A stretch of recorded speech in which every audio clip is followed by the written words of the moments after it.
presentation of Fox Sports. We are Black Hawk. We are Southwest. As the season draws closer to the stretch run, each new series weighs heavier on the standings.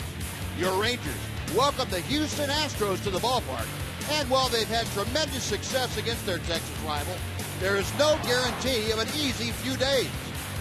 The intense Matt Garza will not be complacent when he takes the mound, as another chapter in the Lone Star Series begins next.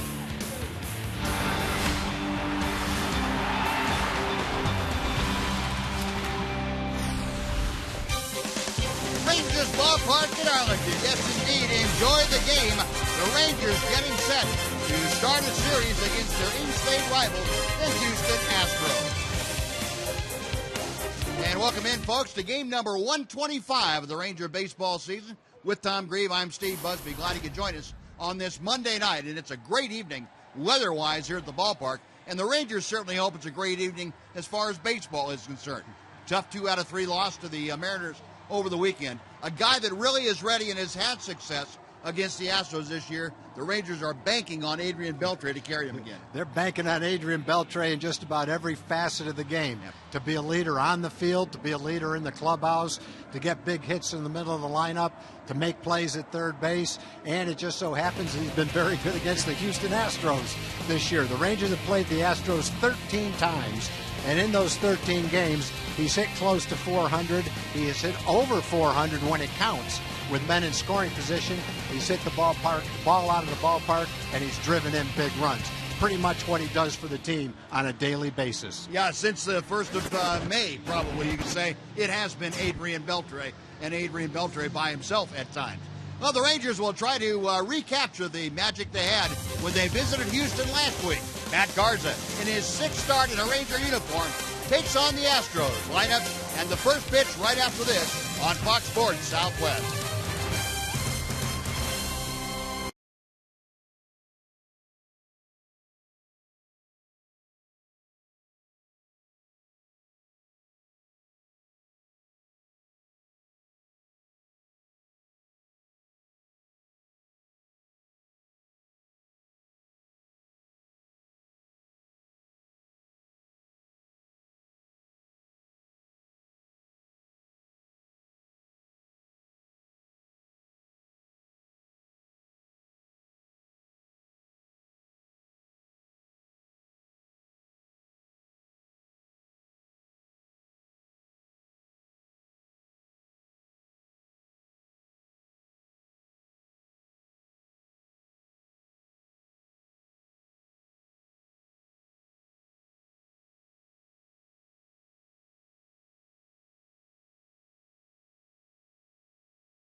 West is brought to you by your Texas Ford dealer. Don't miss the Ford Summer Spectacular featuring blockbuster deals. Now playing at your best in Texas Ford dealer. And by AT&T UVerse TV. Check availability at 1-800-PIC-ATT. Rethink possible. By Progressive. Visit Progressive.com today. And by a reminder from Budweiser. Great times are waiting. Designate a driver. Rangers and Astros getting set to open up a 3-game series. That's a good-looking chili dog right there, and that young man is munching it down pretty effectively. I like that. Boy, that's making me hungry. Before, let's head down to the field where Dana Larson's standing by. Dana, I'm going to go out and get a dog. Go ahead. All right, I'll take it from here for just a moment. Buzz, as you know, chemistry has been such a big part of the Rangers' recent success. Matt Garza has fit right into the team this season, according to his new good buddy, Derek Holland, who also said there's a side to Garza that may surprise you. Have grown pretty well together since he's been here, just adapting with each other. And it's kind of like we kind of have the same personality. I'd say maybe I'm a little bit more the goofier side than him, but he's very outspoken. He's loud, but he's an awesome teammate. He's very competitive, and he wants to win. Derek Holland, our Geico quote of the game. So as goofy as Derek Holland off the field, but as we know, incredibly intense, ultra competitive on the field. Buzz and Tom, they love his energy, and they love the fact that they've won 4 of his 5 starts since joining this team, and hope that trend continues tonight, guys. No, that they do, Dana. I think we better get a second opinion on the goofy part, considering it was Derek Holland making that assessment. I'll trust him, but I'd kind of like to have a corroboration of that by someone else. By someone that's not goofy? Preferably, yeah. Well, Matt Garza, there's no doubting the talent that he takes out there every time that he goes to the mound. And if you want a guy that'll compete for you, you've got your man in Matt Garza. So Garza and his teammates taking the field here before game 1 of this 3-game series. Houston Astros have been a very good ball club of late. They have won the last 2 series that they have played. They won 2 out of 3 against Oakland. They won 2 out of 3 against the Angels. And they come in here, the final stop on this 3-city swing of their road trip. They are looking to make it a clean sweep, and the Rangers looking to avert that. Astros lineup tonight, Robbie Grossman leads off. He's the center fielder. Fred Wallace is at first. Jose Altuve bats third and plays second. The DH is Jason Castro. Batting fifth, playing left field, Chris Carter. Matt Dominguez is at third base. Carlos Corporan will catch and bat seventh. L.J. Hose is in right field. And batting ninth, the shortstop, Jonathan Villar. Well, check out our progressive scouting report for Matt Garza. He's had 16 starts this year with the Rangers and the Cubs. Nice record. He's 8-2. 2-1 with a .386 ERA in his 5 starts with the Rangers. He has 1 complete game. He's been a little bit homer prone. He's given up 6 in his last 27 2/3 innings. In his last 3, and in fact his 3 August starts, he's given up 4 runs in each one of those starts and 5 home runs in those 3 starts. So tonight, I'm sure one thing he'll try to do is keep the ball away from the middle of the plate, keep the ball in the ballpark, and everything should be fine. Well, Ron Washington and Jackie Moore still trying to figure out what went wrong over the weekend. They've put it behind them, but that's a disconcerting effort that the Rangers put forth, especially yesterday. Just their game did not ever come together in Sunday's loss in that rubber game against Seattle. Well, the Ranger defense tonight behind Matt Garza did something like this. David Murphy in left, Leonis Martin in center, Alex Rios is in right. It's Marlin at first, Yertz and Profar the start at second, Elvis Andrews at short, Adrian Beltre at third, and A.J. Przinsky is catching Matt Garza tonight. Now the Rangers come in with a half-game lead in the AL West. Rangers at 71-53, and they have 3 different times now gotten to that 19-game over 500 mark and have failed to get to 20 over. So the Rangers hope that they can win this series and get the 20 games over 500 that they've been working toward. Rangers at home, 35-27. And of course, against the Astros, we talked about the success they've had.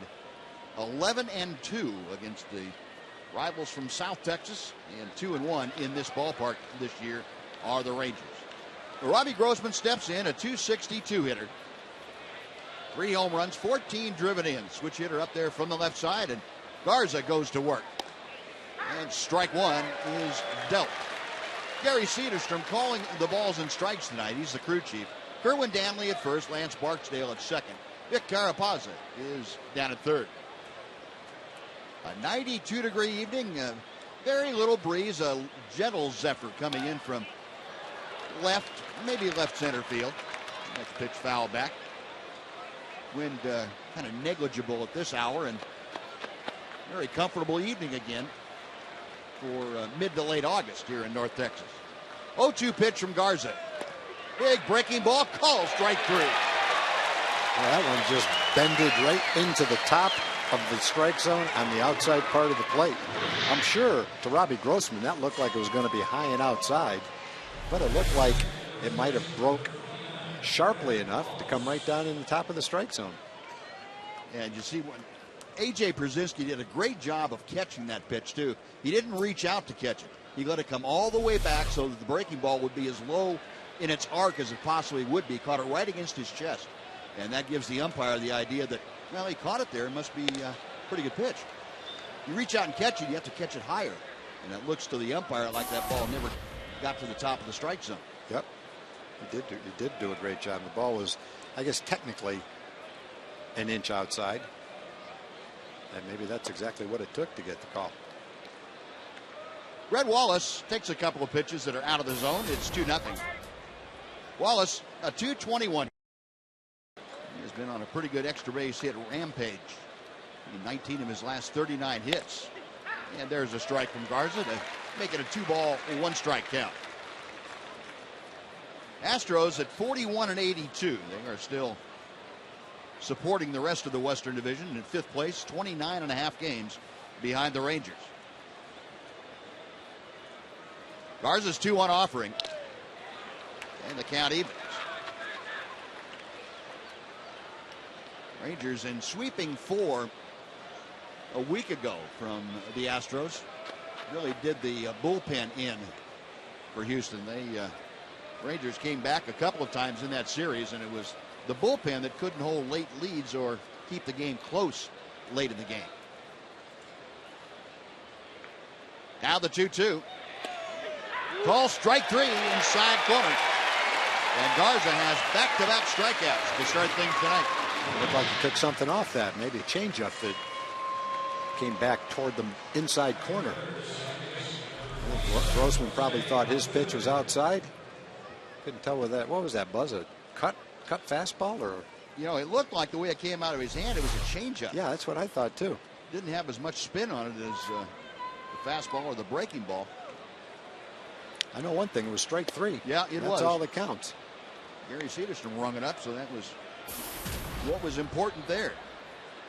Jose Altuve, a 1-ball, no strike count. Altuve, 277 with the average. He has the most at bats of any Astro hitter in the lineup against Matt Garza. Pitch low and away, and it's 2-0. Altuve, uncharacteristically in a little bit of a downturn, 2 for his last 16 times to the plate. You know, over the last couple of years, it seems like every time the Rangers have seen Altuve, he has been swinging the bat well. And this one, the few times that I can remember, that's not the case. With his swing, I'm surprised if he ever goes into a prolonged slump. Yeah, when you see him when he's swinging it well, boy, it sure looks that way. I guess no matter who you are, you can go into a little bit of a downturn. Garza into the wind for the 2-1 pitch. Down the right field line, and that's going to slice back into the seats and out of play. Alex Rios over to take a look, but that's well back amongst the crowd.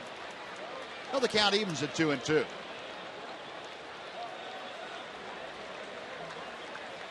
And now she gives him the glove. I could have used that a minute ago.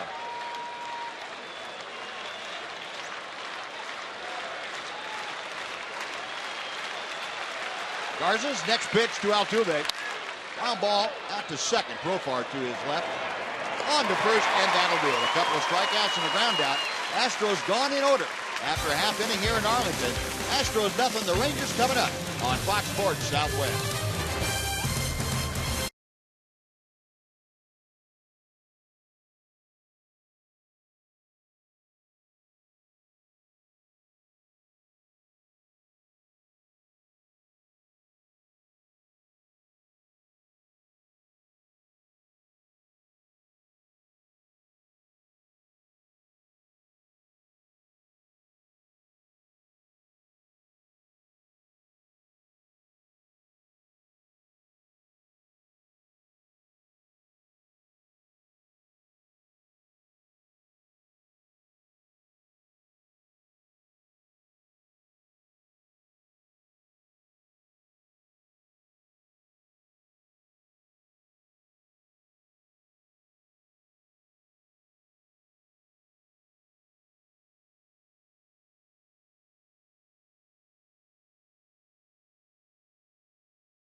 Come to bat tonight, their starting lineup delivered by Fred Loya Insurance.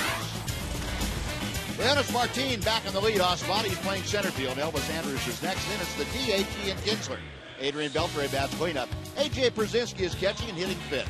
Alex Rios isn't right. Mitch Moreland at first. Jurickson Profar the start at second. And batting ninth, the left fielder, David Murphy.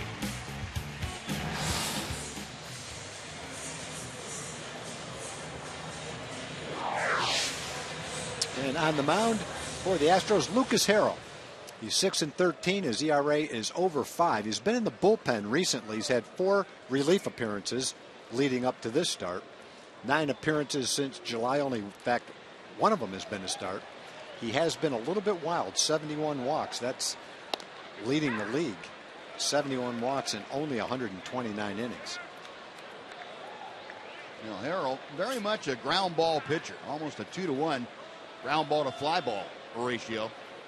1.88 to be exact. But, he really likes to keep that ball down around the knees and gets some good sinking action. There's that sinker that moves outside. It's 1 ball and 1 strike to Leonis Martin.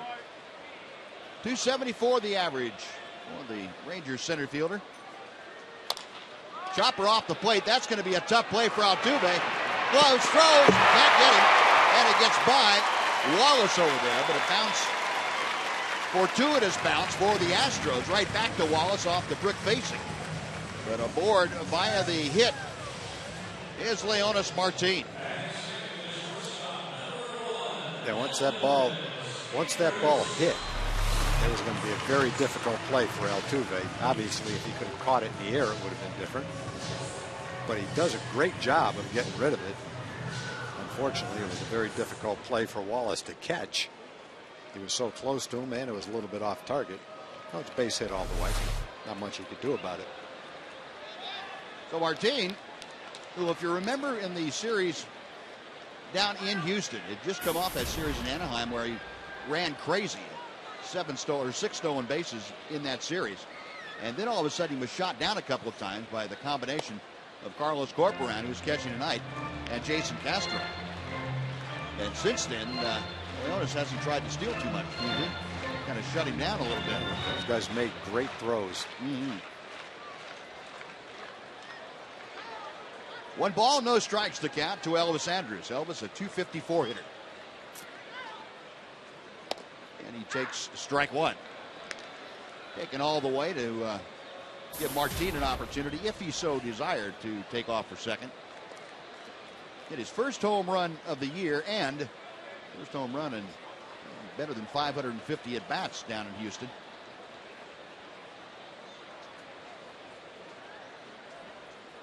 There goes Martin. The pitch is hit through the right side. A base hit. Leonis around second. He will motor into third. Second straight day that Elvis Andrus has executed a hit and run to perfection. Yeah, when you keep doing that, I think Wash is going to keep making that call. It's a thing of beauty when you see it executed right. Second baseman goes to cover. The batter hits a ground ball through the area he vacated. And because the runner is on the move, he easily goes to third base. Now, it's a pretty play when it's done like that. Elvis is very good at that. Well, that's taking a strong suit of the pitcher, and that would be Harold being a ground ball pitcher, yeah, and turning it against him. Pretty much what you want is a ground ball right there. Exactly. So runners at the corners, nobody out. Here is Ian Kinsler, who is handling the DH chores tonight. The first pitch to him is outside for ball one. Ian at 266. See, he has not had a whole lot of luck against Lucas Harold, just 2 for 11. Got Martin at third, Andrus at first. Nobody out here in the Ranger first, and Harold will drive Andrus back with a toss.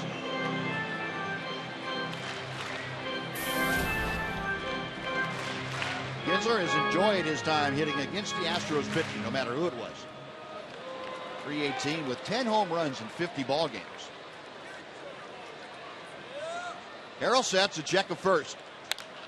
And Kinsler fouls it away to the right. He had a pitch that stayed up a little bit for him, but he couldn't get on top of it. 1-1 the count. Harold began the year as the #2 starter for the Astros. You go back a few appearances to his last start. He walked 5 in 5 innings against Baltimore, then went into the bullpen. He's getting the start today because Jordan Lyles had to pitch in relief in the game yesterday. There goes Andrus. The pitch is a strike. The throw is late. Gets away momentarily from Altuve, but Elvis Andrus with the stolen base. And he got a great jump that time. There was nothing Corcoran could do. Well, he made another strong throw, too. I think every throw we've seen Castro or Corcoran make has been thrown with great velocity after having gotten rid of it quickly, and it's landed right on top of the bag. You can't throw any better than these guys are throwing right now. So it did take a good jump to beat that throw to second base. Yep.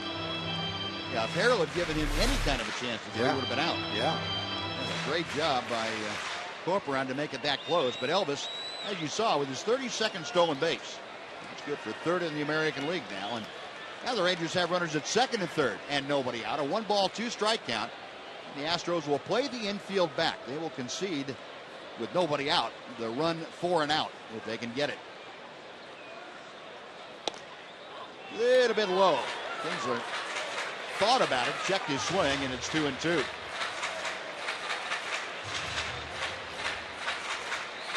Ian talking to himself a little bit. Just hope he gave himself the right answer. Martin down the line for third. Elvis establishing his lead out there at second base as Harold looks through a series of signs. Now the right-hander's ready. Way outside. It's 3-2.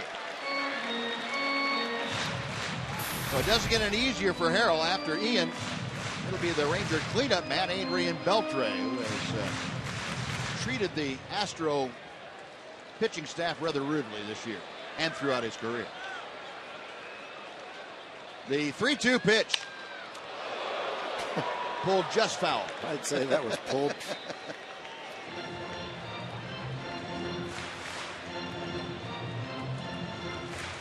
The American League stolen base leaders, 3 of the top 5 are in this game here tonight. And Elvis has already put his stamp on there. You see Jose Altuve at 30 stolen bases.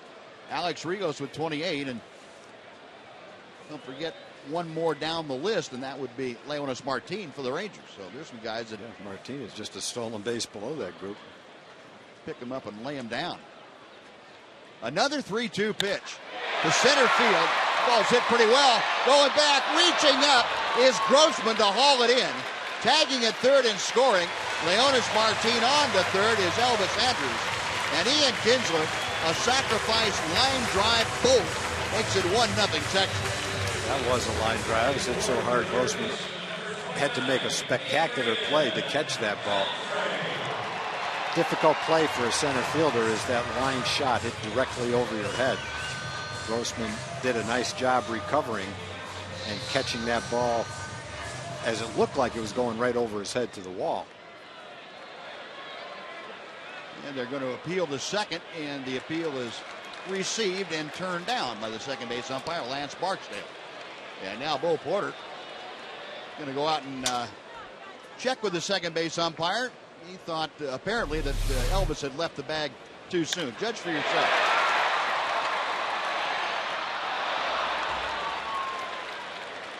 I think that little hesitation that Elvis had when he left the bag kind of raised the ire of Bo Porter. Yeah, I don't think he left too soon, and he definitely wouldn't have left too soon on that play because he could have walked to third base. Grossman kind of stopped to look at the ball because it's very difficult to judge whether it's right at you, in front of you, or over your head, and made the decision to go after it just in time to recover and make a really nice play. The one out, here's Beltre. Adrian at 326, and that's as high as his average has been all year. And he takes high and away for ball one. Beltre, pretty good success, I would say, against Lucas Harrell. 6 for 13 with a home run.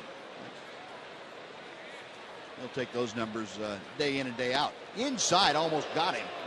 And the count goes to 2-0.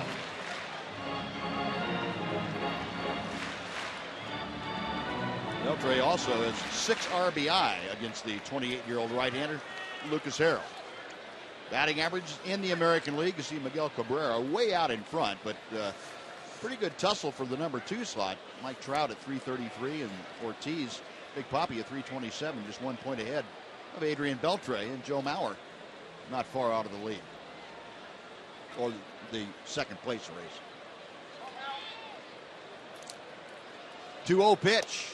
And that is outside. 3 balls and no strike. Yeah, I don't think he has any AT&T Uverse rewind. Off of Lucas Harrell right here in July. Off the foul pole. And that was the home run we were talking about that Adrian Beltre had back here in July, and now he gets the intentional walk to put runners at first and third for A.J. Brzezinski. I'm sorry, John, you saying? No, I was just saying I don't think he had any intention of throwing him a strike. The last ball 4 was an intentional ball 4, but the 3 before it might as well have been. First place open, it doesn't make a whole lot of sense to pitch to Adrian. Well, the Rangers with 2 hits and a walk, a run across. First and third are the runners. A.J. Brzezinski steps in hitting at 277. 13 home runs, 48 runs driven in for the Ranger catcher. Harrell, a long look in. Now the right-hander's ready. And Brzezinski fouled off the first pitch. Right into Chuck Morgan's booth down there. The great Chuck Morgan, the PA announcer and also the voice of Rangers ballpark in Arlington, saying, hey, here we go. That's one of those catch and release deals that Chuck talks about. Made that young lady very happy. Outside, 1 ball and 1 strike. Now, Wendy's like to show you a now that's better part. Last 8 ball games, A.J. Brzezinski, 318 with 5 RBI. And previous 12 games, 217. And that is much better, as Wendy's would say. 7 RBI in the previous 12 games. Hitless in half those games, too. But, yeah, that is better for A.J. of late.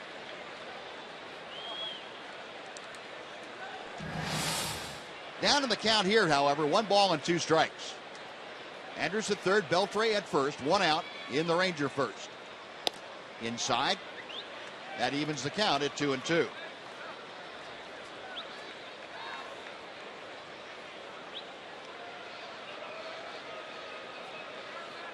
Middle of the Astro defense playing back at double play depth. They're looking for a way to get out of this without any further damage here in the first inning. Inside, 3-2 now. Well, Harrell showing you a little bit of rust, I would think, being out there and being in a spot for the first time in a while. In a spot, I mean by in trouble. Doug Brocail, the Astros pitching coach, who has drawn rave reviews for his work with these young Astro pitchers. Harrell ready. Beltre on the move. A line drive is foul off the bat of Pierzynski. And Adrian will retrace his steps, and we'll try the 3-2 pitch all over again. When you look at Harrell's record, he's 6-13 with a 5.16 ERA. You wouldn't expect this next note on him, but he's had 10 starts this year where he's given up 1 earned run or less. So in a little bit short of half of his starts, in fact exactly half of his starts, he's been very tough to beat. And the other half, he's given up 7 runs and 8 runs 2 times each. Swing and a miss. The throw going to second base. Everybody's safe as Andrews comes down the line to score. Beltre avoided the tag by Villar at second. And the Rangers lead 2-0 on some daring base running here in the first inning. Yeah, I'm not so sure if Villar caught that ball and threw it home that he could have gotten Elvis anyway. Elvis got a great jump at third base. And that's some nice base running by Adrian. He's running on the play. Watch Elvis at third. He takes off with a little bit of a head start. Adrian stops. And by the time Villar realizes he doesn't have a play at the plate, Adrian just kind of sneaks right by him. So that's a nice way to steal a run after AJ struck out. So the double steal. 3 stolen bases in the inning. Elvis has 2 of them. Beltre in scoring position now for Alex Rios, who takes a strike from Harrell. Yeah, that turns out to be better than a sacrifice fly. Yep. Because Adrian probably would have stayed at first base unless it was near the warning track somewhere. Rios at 276. Had an 0 for yesterday, just his second in a Ranger uniform, and he wraps that pitch foul down the third base side. 0-2 the count. Elvis showing Giovanni Soto exactly how he did it from second base on that sacrifice fly. Giovanni probably getting on him about, you left too soon, didn't you? Well, if the catcher had faked a throw to second base, he was dead he would have been out. Yeah. Well, he would have had to keep on going and getting in a rundown because he took a couple little shuffle steps before Corporon threw it to second. He anticipated the throw. You know, if Martin was on first base, he probably wouldn't have thrown through. Right. They thought they had a shot at Beltre, but Adrian stopped exactly like he should have done. 2 balls and 2 strikes now to Rios. Yeah, if Corporon had faked the throw, he could have just waited there for Elvis to come to him. Watch a couple of steps now. Right now, if he faked it, if he faked it and threw to third, Elvis might have come home and scored anyway. Might have. He would have had to fake it and then run him back toward third. Well, Harrell now has run the count full after jumping out in front of the count to Alex Rios. 3-2 with 2 outs. Beltre at second, a couple of runs across here in the Ranger first. Harrell ready. The payoff pitch coming. Chopper to third. Dominguez checks the seams and throws out Alex Rios. Side retire the Rangers, however, put 2 on the board. 2 runs on 2 hits and 1 left. We finished 1 in Arlington. Rangers 2, Astros nothing. Fox Sports Southwest.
Okay, Buzz. Sorry about that. This little girl has a question. What was that? Cotton candy. Cotton candy over here. Okay, need cotton candy over there. Okay, thank you. Community Corner this evening. We're talking about the Ranger Wives gift basket auction. Takes place tomorrow night right here at the ballpark, 4:30 to 7:30. Home plate entrance. That's where you got to be. 4:30 to 7:30. A lot of great gift baskets. All the Ranger players are taking part in this, as well as Nolan Ryan and Pudge Rodriguez. Tomorrow night, 4:30, 7:30. Proceeds go to the tornado victims of Oklahoma and North Texas. Cotton candy for this little one right here, okay? There we go. Buzz. Knox, you got to get her some cotton candy. I got that it. young Where lady. is the cotton candy guy when you need him, huh? Yeah, she thinks you're a waiter over there. Come on. It's coming. I promise. You got her hopes up right now. Where is I'm tired of waiting. A snow cone, too?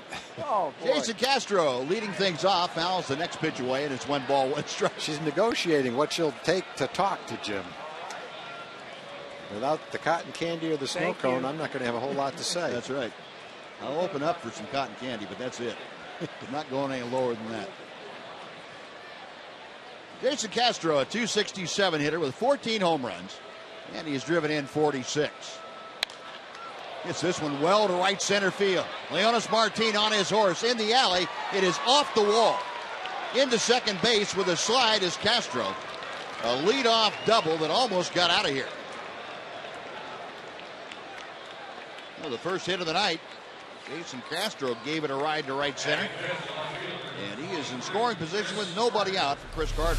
Castro's having a nice season. Looks like a changeup that he reached for. A changeup right down the middle of the plate. He needs to get that down and keep it away from him a little bit more. Looked like he committed to swing, but even though he was out in front of it, when it was up and in the middle of the plate like that, he was still able to get the good part of the bat on it, even though he really didn't take his best swing. Well, here's Carter, who is getting a start in left field tonight. We saw him mainly as the DH. He hammers one to left field. Sinking line drive that's off the wall. Castro around third will score easily, and breezing into second with an RBI double is Chris Carter. And the Ranger lead is cut in half. It's now 2-1. Now this Astro team on this road trip, and this is the 7th game for them, been swinging the bat well. They're hitting nearly 300 as a club. Well, you just have to make some good pitches. That ball ran in on the inside half of the plate, kind of right in his wheelhouse, trying to throw it down and away. Just didn't get there. Now Matt Dominguez, the third baseman, steps in. And a good slider catches the outside corner. Dominguez at .237, but he has 16 home runs, and he is second on the team with 60 RBI. The team leader, Chris Carter, now with 63 after that RBI double. Chopper slowly hit to short. Andrews charges on the run, throws him out. Well, much better to Dominguez. Matt made a couple of good pitches with his slider, did keep it down and away, and got the little tapper to shortstop. Carter had to stay at second. There we go. Jim Knox coming through. Matter of fact, he got our whole poll's worth out there. A friend for life now. Now, one away, Carter's still at second base. Carlos Corporan, the switch hitting catcher, steps into the batter's box. Well, she's got some curls on there, doesn't she? Sure does. Check swing, and he could not stop it in time. That is strike one. Corporan, a .247 hitter, 7 home runs, and 17 RBI. 49 games. He is the backup catcher, really, to Jason Castro. Castro getting most of the duty behind the plate. Corporan, a very capable number 2 catcher. The 0-1. And it's 0-2.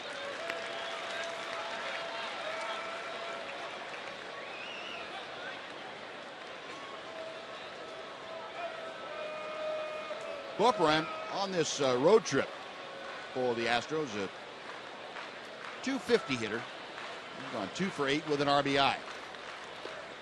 Laid off the breaking ball. It's 1-2. Talking about the Astros on the trip against Oakland and the Angels. 295 the team average.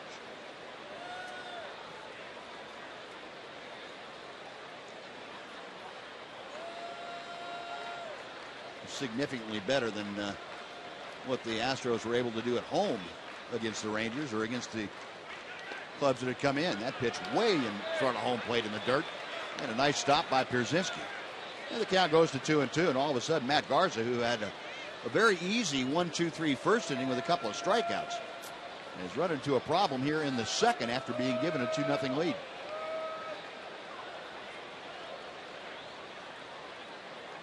Two balls, two strikes, the count. Chris Carter at the bottom of your screen, establishing his lead from second. Just off the outside corner. It's a full count. Now to Corporan.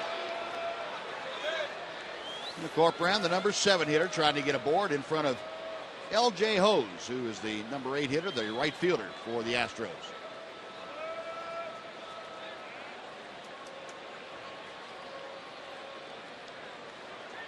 Carter ready, a check of second.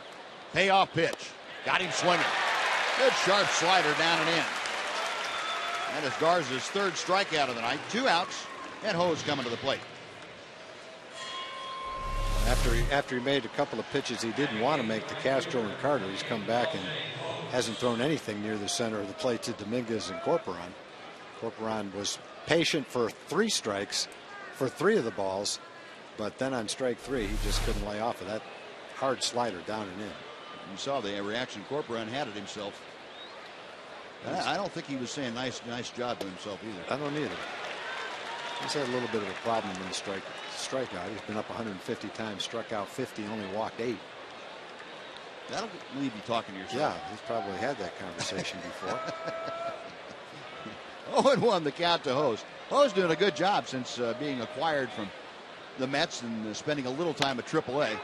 Gets fisted, hits a little roller down to first. A jam job, and Mitch Moreland steps on the bag. Well, that'll do it. A couple of doubles to start the inning off, a run across, and that's it as Garza gets the next 3 guys. 1.5 in the books. Rangers 2, Astros 1.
We'd like to get your opinion on who will be the Rangers Fantasy Football League champion. And if you think it might be Derek Holland, we just gave you an example. Go to Twitter and tweet #FS Holland. And if you think it might be someone else, #FS that player's last name. And we'll tabulate the results, see who comes out on top. Tom, do you have any favorites in that game? I'm not sure who the favorites are now. Michael Young was a big fantasy player. probably would have picked him. Scott Feldman was last year's winner. Was he? Yeah, he's in Chicago. Unless somebody, he might still be able to stay in. I'm not sure what their rules are. Either that or come on as a guest general manager for somebody's team. I remember, was it last year or the year before when they had the draft on the team playing? Yeah. Who was that? The year before they made sing the national anthem? What the heck was that? I can't even. think. Moreland taps one to third, and even though there was an overshare to make us close enough to make that play, Moreland's retired and went away. Erickson profile. Mark Hamburger, yeah. They made Mark Hamburger, was a rookie. They made him sing the national anthem. They thought he would be embarrassed and kind of make a fool out of himself. He got up and sang a rendition of the national anthem that could have been sung at any ballpark in America. Turned out he was in the choir growing up and had a great voice. Didn't bother him at all. After about the first stanza, he had everybody standing up. That was great. Hands over their heart, the whole deal. Yeah, to embarrass Mark, you were going to have to think of something other than singing. Jurickson Profar up there, 1-0 the count, and he skies the next one to shallow left field. Angling out, Jonathan VR, the shortstop, makes the catch. And there are quickly 2 outs here in the Rangers' second inning.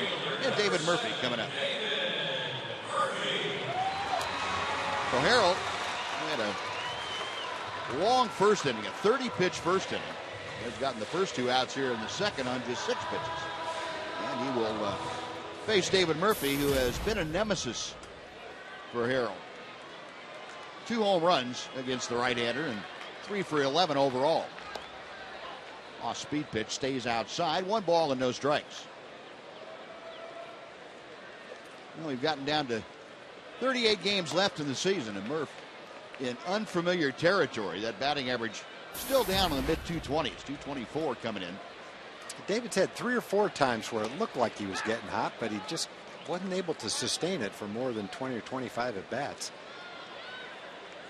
But if it's been there for 4 or 5 years, it's in there somewhere. Yep. It's just a matter of bringing it out. It'd be a perfect time to do it with 30-plus games left in the season. Well, I would imagine that's probably the only thing keeping David Murphy sane right about now is he does have that track record and he knows he can do it. Yeah, it'd be different if you're a rookie and you've never done it before. But David's got a pretty nice track record. 2-2 pitch. Had a pitch to work with and fouled it back. He kind of gritting his teeth and saying, "Doggone it. I'd like to have that one over again." Murph with 12 home runs, 39 driven in. Again, the 2-2. Call strike 3. Harold got the bottom of the strike zone with the off-speed pitch. And he sends the Rangers down in order. He's now retired 5 straight. We're going to the third. It's the Rangers 2, the Astros 1 on Fox Sports Southwest.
For live baseball everywhere you go. It's available for iPhone, iPad, Android, and BlackBerry 10.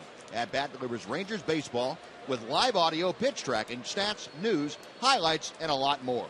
Just text @BAT to 31826, or you can visit TexasRangers.com for details. Well, Matt Garza back to the hill, a 2-1 Ranger lead now. Jonathan Villar, the switch-hitting shortstop, leading things off. Number 9 man in Bo Porter's lineup tonight. He takes a good fastball from Garza on the outside corner, strike one. Well, two of the few mistakes that Matt has made, Castro and Carter doubled. Before that and after that, they haven't had a whole lot of good pitches to hit. There's a 94 and a 95 mile an hour fastball tailing away from the left-hand hitter right on the outside corner. So he has sharpened it up since those two doubles. You can make a pretty good living if you're able to pinpoint those out there. Yeah, no kidding. Anybody. 0-2 pitch. Tried it again and didn't miss by too much. It's 1-2. Villar, a modest 4-game hitting streak. He's gone 6 for 15 and raised his average up to 257 overall. This is after spending some time on the bench with some injury problems. He had a sprained thumb that caused him to miss the first 2 games of the series against the Rangers down at Minute Maid, and only pinch ran in the 3rd one. Starting off the Astro 3rd here. He's got a 2-ball, 2-strike count. Garza to the wind. And the pitch is chopped out towards second. Nice pickup by Profile. Whips it across his body. And that is out number 1. Now, when you've got that kind of arm, that play up the middle becomes a lot easier than it is for certain second basemen. Not a problem for Rangers second baseman, but watch him throw this ball going towards second base. Fired a strike. I think he's done that a time or two before. Yeah. Well, he's doing a really nice job at second, short, and third. Yeah. For a 20-year-old that's been a shortstop. Yeah, Robbie Grossman and Matt Garza has broken out his low heater in this inning. He'd bring out his good stuff this inning. Grossman began the game by being called out on strikes. Garza got the first 2 hitters of the ball game looking at the 3rd strike. Misses low to Grossman. It's 1-1.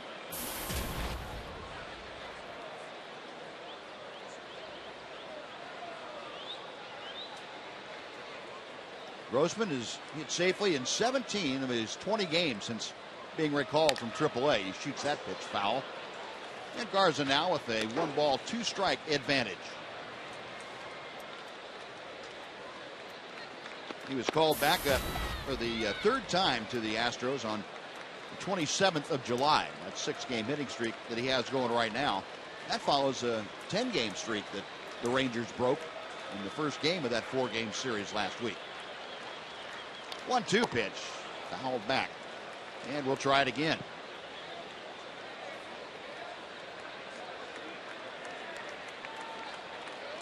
Matt Garza, the 29-year-old Californian. He's from the central San Joaquin Valley, up right around Fresno. Went to Fresno State. Fresno State Bulldog. Originally the property of the Minnesota Twins. Well, a good pitch in on his fist, and you got to give credit to Grossman for being able to get a piece of that fastball. Yeah, he was better off getting a piece of that one than he was hitting it on the middle of the bat, because it probably wouldn't have gone very far.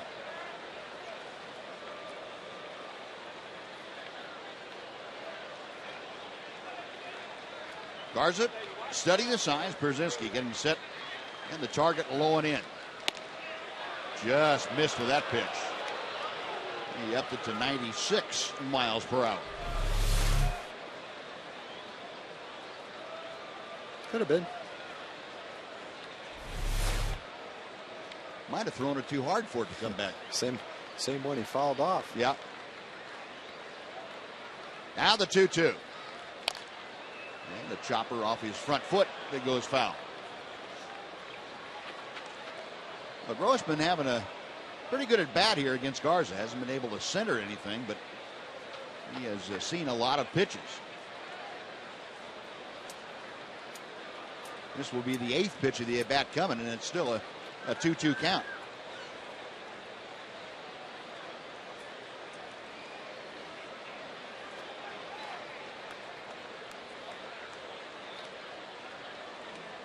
Garza ready to work. Goes to the wind. Got him swinging. Best fastball we've seen from Matt all the time that he's been here. In all 6 starts, every pitch was 94 to 96. So 2 gone. Brett Wallace coming up, and right now let's take time for a Mazda game break with John Radigan. John?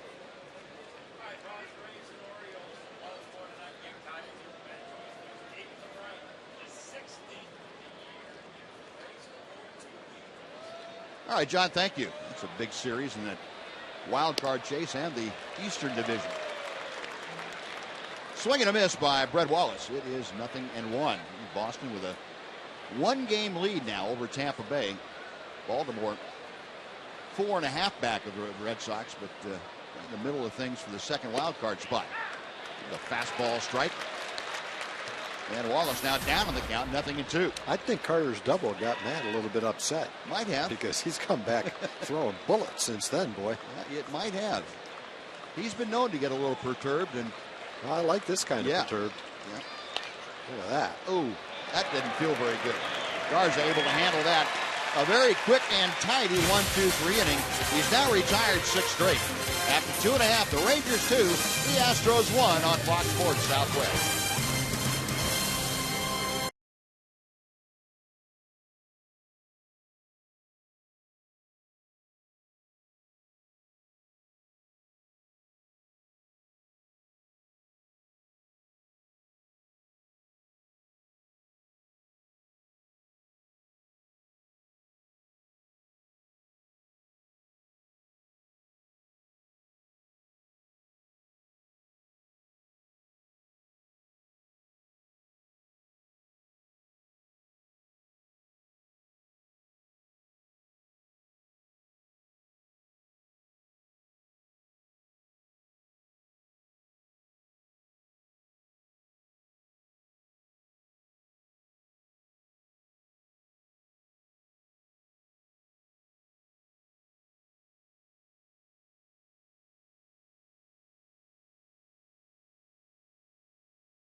Fox Sports Southwest is brought to you by your Texas Ford dealers. Don't miss the Ford Summer Spectacular featuring blockbuster deals. Now playing at your best in Texas Ford dealer. And by Jack in the Box. Go big with Jack's really big chicken combos. And a beautiful moon over Rangers ballpark. Rangers come to bat in the bottom of the 3rd inning, leading 2-1. It'll be at the top of the order. Leonis Martin, Elvis Andrus, and Ian Kinsler. And a bunt out in front of home plate. Corcoran fields, throws, not in time. Wow. That wasn't that good a bunt either from Martin, but Corcoran kind of took his time, feeling like he had a play, and Leonis said, beat that out. That was an exciting play, boy. Watching the speed, the catcher try to be a shortstop and field that. Fired it to first. Bang, bang play.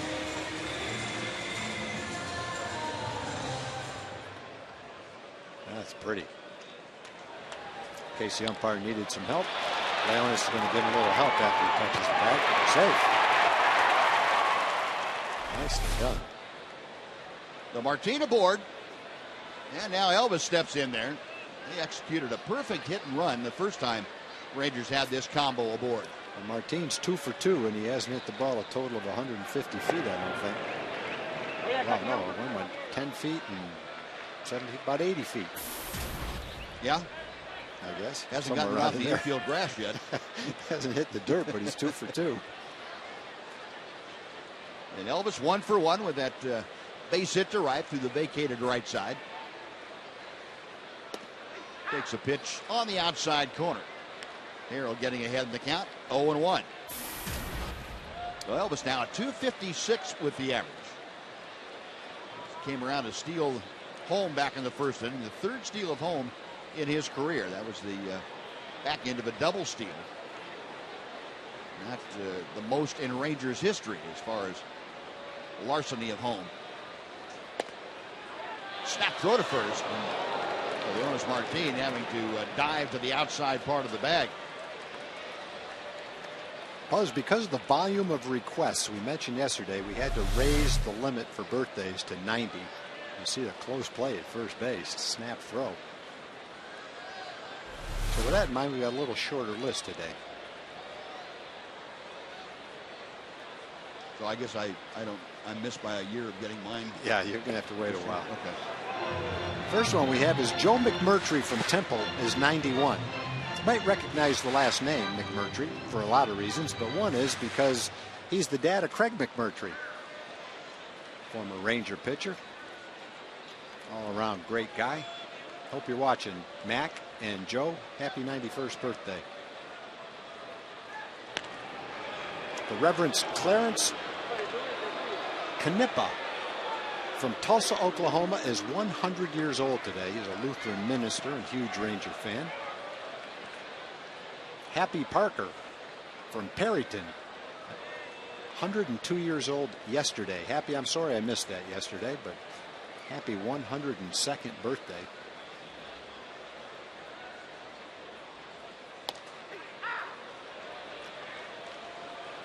Mildred Woodward from Breckenridge is 96 years old. And one is getting grandfathered in because I missed it yesterday. Dr. J. Pat Evans was 83 years old yesterday. So happy birthday, everybody. And sorry we had to limit it from now on to people over 90 years old. 1 ball, 2 strikes to count. Harrell studying the signs as Leonis Martin gets his lead at first. Pitch to Elvis, hit up the middle. That is a base hit. Martin around second and falls down, so he has to go back. He had third base easily, but in his haste to get around the bag, he missed a step and fell flat on his face. Was lucky he wasn't double off second. Yeah, I thought where he ended up, he was going to be doubled off second. But that's a little bit of a tough break. Instead of a man in scoring position where he could score on a sacrifice fly, he's only on second, but a great start to the inning. Would have been the second straight inning, an infield hit. This time a bunt and a ground ball single to the outfield. Would have been 2 first and thirds in the first and the third inning. Looked like he might have looked back to see the ball and just lost track of where his feet were. You're going to have Dennis Klein, the Rangers' great groundskeeper, bank that a little bit higher. That, get that speed going around there. Needed that bank to kind of kick off of. So first and second now with nobody out. Ian Kinsler up. Kinsler had a sacrifice line drive to center field in the first inning. He's going to bunt. It's a good one. Corcoran to first, and Kinsler is out, but the sacrifice, which goes 2-3, moves the runners along 90 feet. Martin to third, Andrews to second. Good idea by Ian right there. If you beat it out, great. If you don't, you move the runners. Last time in this situation, Adrian was intentionally walked. First base open, I mean. Yeah, see the same thing happen. Last time Harrell worked around him until he got to 3 balls, and they intentionally walked him on the 4th one. First pitch from Harrell is inside for ball 1. Didn't really come close with any of the first 3 last time up. Yeah, and the third pitch, the catcher was setting up about 8 inches outside for his target, so you know he wasn't trying to throw him a strike. He's out there again, the 1-0 pitch. Now 2-0. Say one thing, with Corcoran wants that ball outside, off the plate, he's going to get his whole body out there. He is. And Corcoran going to go out and talk to Harrell and also the shortstop, VR. See what they've got in mind here. VR probably wants to find out if they're going to throw him anything hittable, and if they are, what they're going to try to throw him. Missed one birthday, Buzz. Gordon McDonald from Richardson, 96 years old today. He's got a 102, a 100, and 2 96s. Mildred Woodward, Clarence Knippa, Happy Parker, and Gordon McDonald. Happy birthday. 2-0 pitch. Watch out. Throw to second, not in time as Elvis getting a pretty good lead, and Corcoran, boy, that gun that he's got. He can really throw, He boy. can. Made that reasonably close. Gotta be careful, especially when you can throw it that hard and that accurate. And now they're going to intentionally walk Beltre again. Well, the same pattern both times, a similar situation. First base open, and this time Beltre with the walk will load the bases for A.J. Brzezinski. Well, I'm betting they don't get A.J. this time. Got A.J. to swing at a pitch well out of the strike zone to strike him out after he fouled off a couple of pitches. I'm thinking that's not going to happen this time.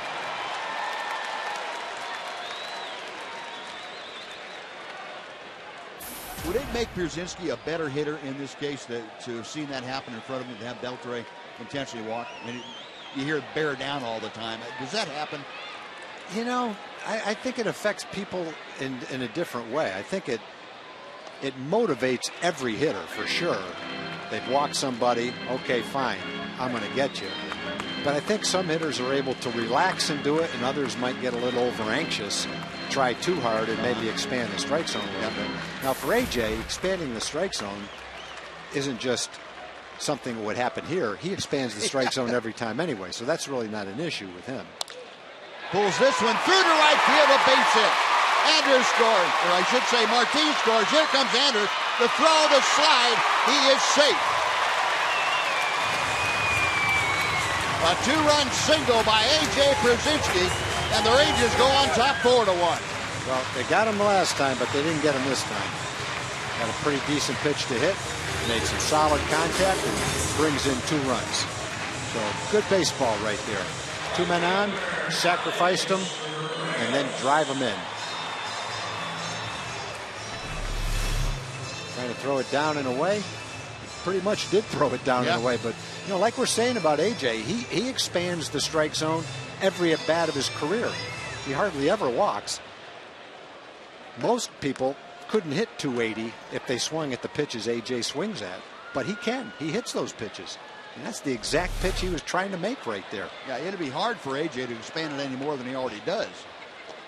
Here's a breaking ball to Alex Rios that's throwing outside for ball 1. You wouldn't think, you know, a 92-mile-an-hour fastball tailing down and away, low and out of the strike zone, is a pitch you could solidly ground into right field for a 2-run hit. Now he's got to be one of those guys that if he sees it well, it doesn't matter where it is. No, it really doesn't. Have a pretty good swing at it. Pitch to Rios. There's a line drive base hit to left field. Beltre had to hold up to make sure it went through. He will advance only to third base, but the Rangers have reloaded the bases. Alex Rios with his first hit of the night, and Mitch Moreland now coming up with the sacks filled and only 1 out. Well, right back in the same situation that AJ was in. Bases loaded and 1 out, trying to add to the lead. Nice sweet swing right there by Alex Rios. He really doesn't look like he maxes his effort on anything he does. It comes so smoothly down. He throws smoothly, he runs gracefully. Got a nice smooth swing. Makes everything look easy. And Doug Brocail out there to give his battery a little breather. Yeah, we have this chance here. We're going to remind you that this September, Metro PCS is giving your child a chance to take outfielder David Murphy to school. Log on to MetroPCSTakeAPlayer.com for your chance to win. Metro PCS, wireless for all. Moreland steps in. Mitch grounded out to third his first time up. He hammers one to center field. Grossman is going back. It's over his head, all the way to the wall. Beltre scores. Brzezinski behind him will score. Into second with a 2-run double. Mitch Moreland, it is 6-1 Rangers. That's the name of the game this inning. Get the leadoff men on base to set it up for the middle of the lineup. A nice sacrifice bunt, and then key hits with the bases loaded. Men in scoring position, a 2-run single, a 2-run double.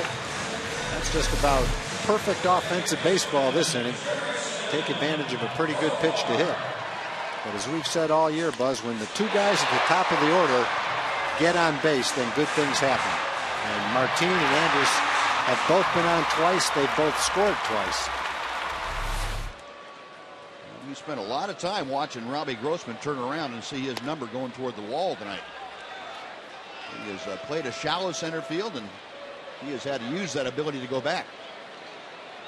Rangers a 24-1 record this year when scoring 5 or more runs. That's the best in Major League Baseball. Here's Profar, and a breaking ball in the dirt to him. Runs the count to 2 balls and no strikes. Derrickson popped out to short back in the second inning. 4 runs across in the inning. Still just 1 out. Runners at second and third. Profar trying to increase the Ranger advantage. Harrell working from the stretch. Infield pulled all the way in. Off speed, and that is low. It's 3 balls and no strikes. Yeah, Corcoran going out. Dual purpose visit to say something to Harrell and also take some time to allow the bullpen to heat up. We want to remind you that Harrell was not supposed to start today. Jordan Lyles was supposed to be the starter, but Bo Porter had to use Lyles in relief yesterday. Wade LeBlanc, the left-hander, up and throwing in the bullpen now.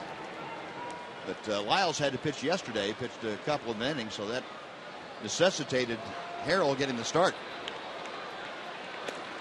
And a fastball, belt high for a strike. It's 3-1.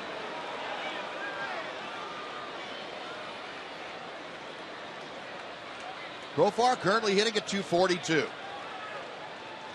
got Rios at third, Moreland at second. Harrell sets, and the pitch. And ball 4. That loads the bases one more time, and will bring David Murphy to the hill. Well, so far they've had 2 hits with the bases loaded. 2 2-run hits. And David trying to make it 3 in the same inning.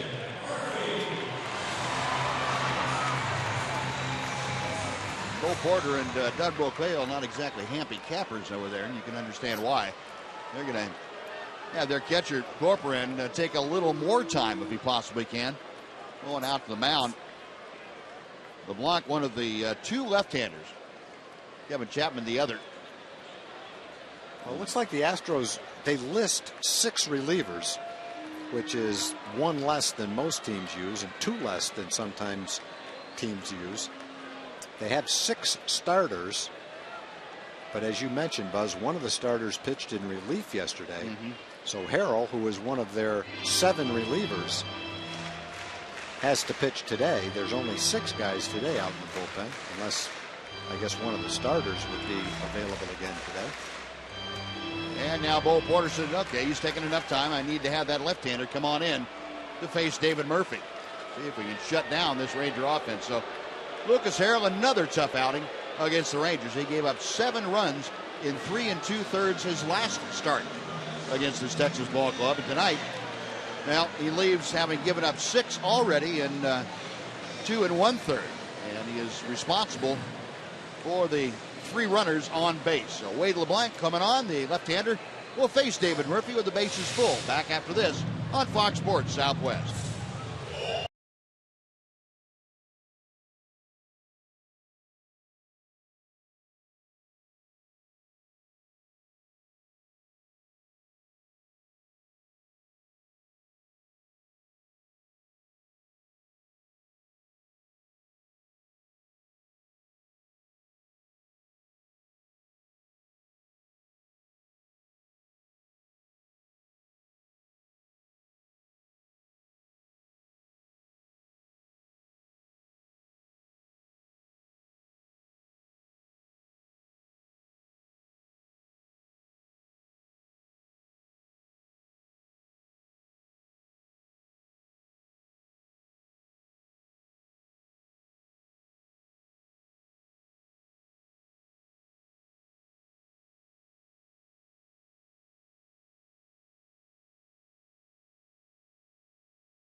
third inning and looking to add to what has already been a tremendous month of August. Over the past 2 seasons, the Rangers are 31-14 in August, by far the best team in baseball. So before the game, I asked David Murphy, what is their secret to neutralizing these dog days of summer?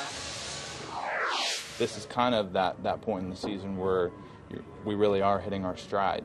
You know, I think in April and May you might be fresh, but you might not have found your rhythm as a team yet. So by now, you know, we've started to gel, we've started to play well together, and you know, we see the light at the end of the tunnel, and we see the possibility for postseason. And that's just it, Buzz. Being fresh and healthy is a big part of it, but also being in contention. What a motivating factor that is. This team with playoff aspirations for a 4th straight season knows how important these games are in August and September. Yeah, good stuff, Dana. Important points. LeBlanc now dealing to David Murphy. 2 balls and no strikes to count. Murphy, a strikeout, his first time up. LeBlanc, this season at AAA, appeared in 15 ball games down there, went 3-1. And Murphy pulls that very slow delivery from the side armor. Foul. 2 balls, 1 strike. LeBlanc just called up today from AAA Oklahoma City. This is his second time up with the Astros. Made 3 appearances with them in June. Ground ball up the middle. Altuve to second. They drop the ball. Everybody's safe. And down the line to score comes Moreland. So 2 runs are across. The Rangers lead 8-1. Boy, they had a pretty good chance to get out of the inning right there. Instead, the inning is prolonged. It's kind of like that 8-run inning the other night, where a double play wasn't turned, and it just kept going and going.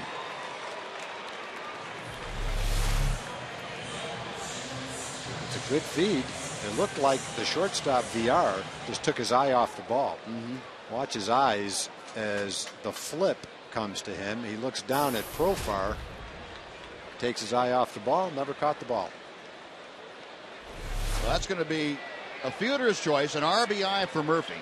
An error allowing Moreland to score the second run on that play. Rangers now with a 7-run advantage.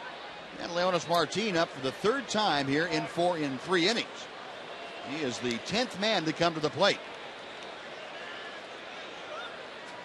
Well, the Rangers, who put 15 on the board against Seattle on Saturday night, batted around twice in that game. And they have batted around here in the 3rd inning.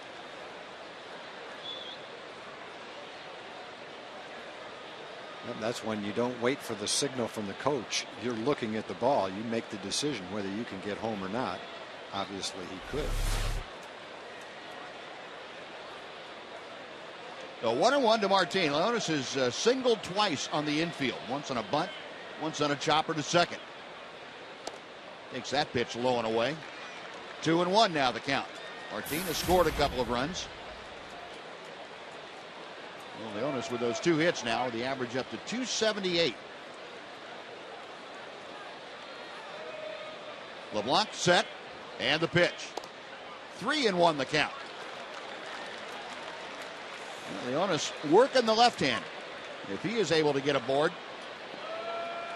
Elvis Andrus waits in the on-deck circle. He would bat with the bases full at least. The 3-1. Ball 4. That'll loads him up.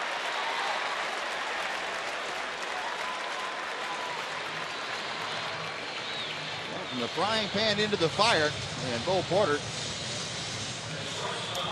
Well, let's just say it's something that Bo Porter has seen, as far as he's concerned, far too often this year. The bullpen, very young and inexperienced, and just having trouble in most situations being consistent. Yeah, and they've had a decent road trip. They played some pretty good baseball in Oakland, played some nice baseball in Anaheim. So they've actually been playing some decent ball. First pitch to Elvis is inside for ball 1. Andrus, like Martin, has singled twice and scored twice. You see the highest ERAs for the bullpen in the American League. 0.6 of a run higher than Seattle is Houston's bullpen. The 1-0.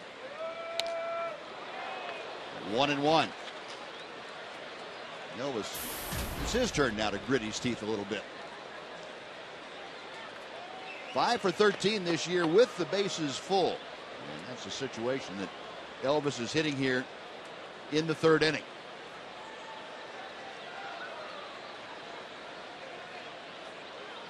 Profar, Murphy, and Martin, the runners at third, second, and first. 6 runs across in the frame. Rangers leading 8-1. 1-1 pitch. Big slow hook. And that bends over the outside corner. A ball and 2 strikes.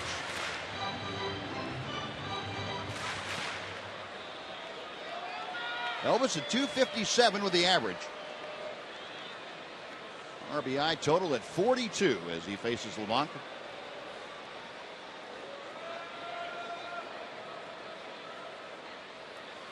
In the dirt, Corporan having to go down to both knees to block that pitch. And the count evens at 2-2. Well, the Rangers on Saturday night had that 5-run second inning against Felix Hernandez and put 8 up on the board in the 8th inning in that same game. 15 runs in the game started by Felix Hernandez. That's the most ever given up by a Seattle club in a game that Felix Hernandez started. Chopper to third, backhanded and dropped by Dominguez. He has no play. In to score Profar. Everybody else is safe, and the Rangers lead 9-1.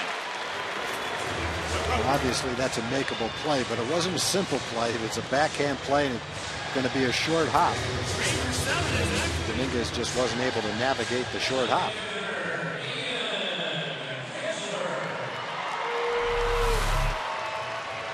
Not a hard hit ball, but it's a tricky hop. It's kind of a big short hop.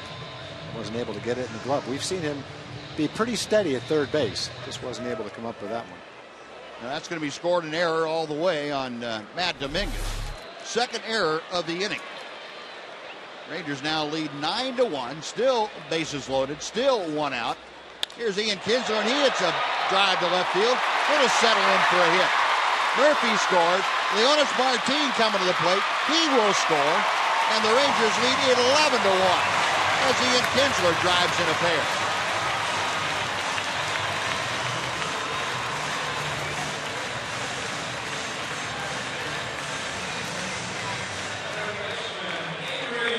Said this was like the inning the other night against the Mariners. It's surpassed that now.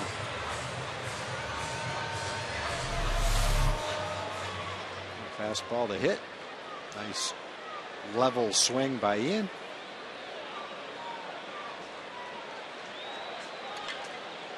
And the runs keep coming. Yep. A single and 2 runs home. 2 RBI for Ian Kinsler. He advances to second. Elvis Andrus goes to third on the throw. And the Rangers have another situation. Adrian Beltre now with his 3rd at bat of the night. He has come up in identical situations all 3 times. First base open, runners at second and third. Well, you know, if the Astros used a starting pitcher in relief last night, that their bullpen is thin. The starter's gone before the 3rd inning is over, and the reliever has already thrown 16 pitches. Double play could have ended the inning 10 minutes ago. Another error was made, and there's still only 1 out.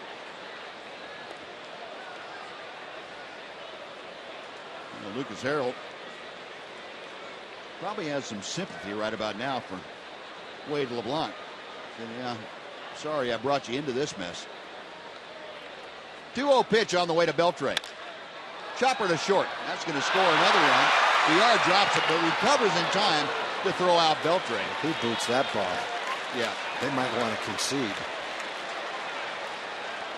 Well, it's now a 10-run inning, and the Rangers lead 12-1. As Beltre gets the RBI on a ground out, his 76th of the year.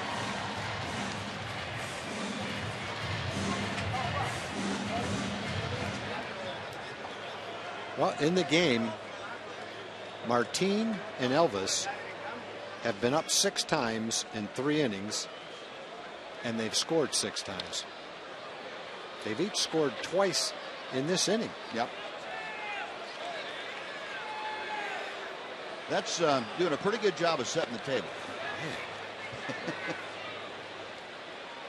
Now the Rangers with 10 across here in the third inning. They lead 12-2. Pitch to A.J. Przinsky in the dirt, and Ian Kinsler will not try to advance as the ball gets away from Corcoran, but only slightly. Przinsky had the 2-run single that opened the scoring in this inning. His base hit drove home both Leonis Martin and Elvis Andrus. You've got Kinsler out there at second, and the 1-1 pitch. Slicing fly ball left center field. Dropping in a hurry. It is down for a hit. Kinsler will score. Przinsky has his third RBI of the inning, and the Rangers lead 13-1.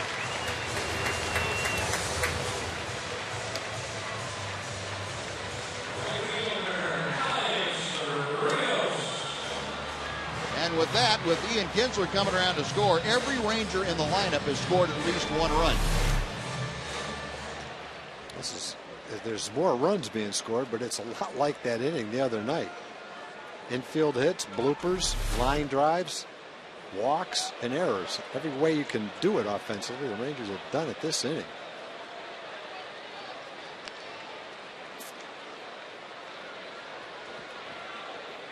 Now Alex Rios up for the second time. He singled and scored. The breaking ball stays outside. It's 2-0. Rios 1 for 2 tonight.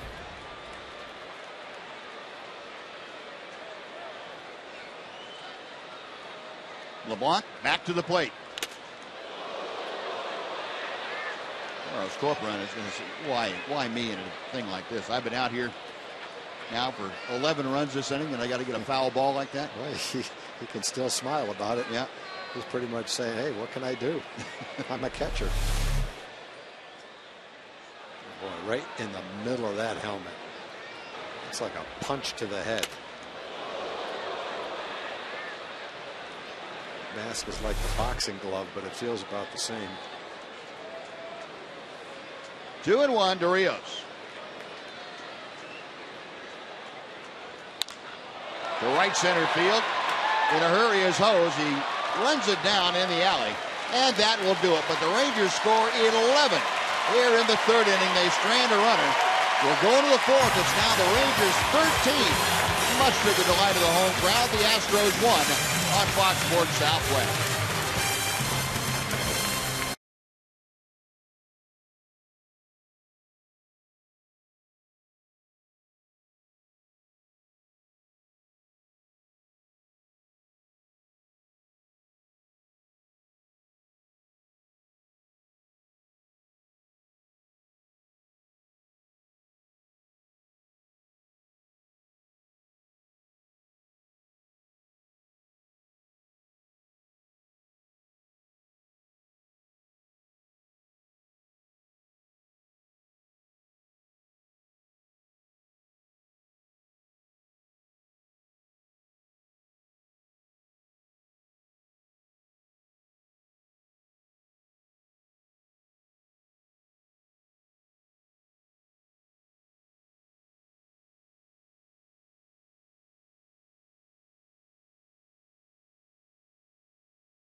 The Fox Sports Fan Express rolled in for the beautiful town of Waco, Texas. Oh, yeah, on hand. Plenty of Ranger fans, plenty of Baylor Bear fans, of course. courtesy ESPN Radio in Central Texas. Lauren, I understand not a seat available, packed house. You guys coming down here enjoying it. How was the bus ride? It was awesome. We had so much fun. This guy right here, he just had a crazy time, let me tell you. With the Rangers! Oh, looks like a crazy guy. Okay, you also had a message for David Murphy's professor. What was this about? We just wanted to tell Professor Fred from Baylor University that we love David Murphy and we know you were teaching him, and we just all support him and love you very much. All right, there we go. Okay, good to have you out here. Enjoy the rest of the game. Enjoy this 13-1 Ranger lead.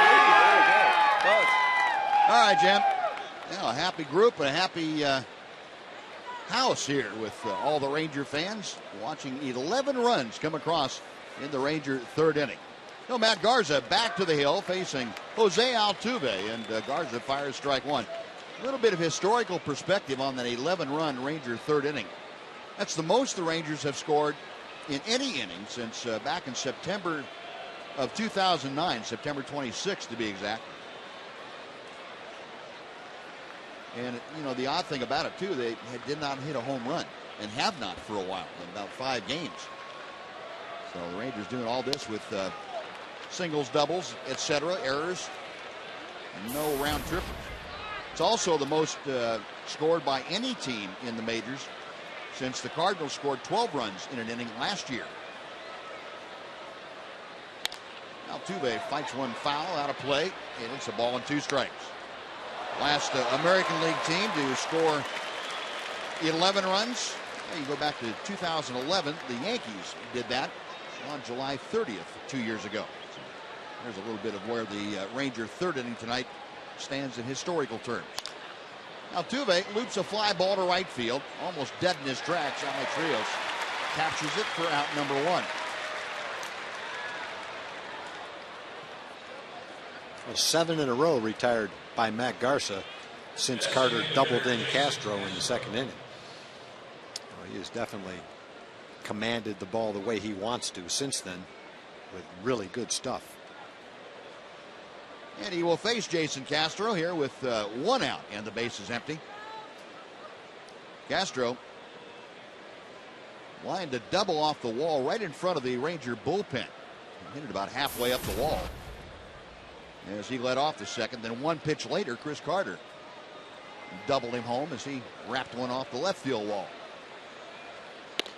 And fastball up and in for ball 1. Jason Castro hitting at .269 now after that second inning 2-bagger.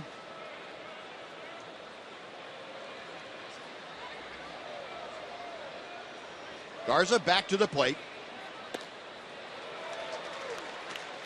1 ball and 1 strike.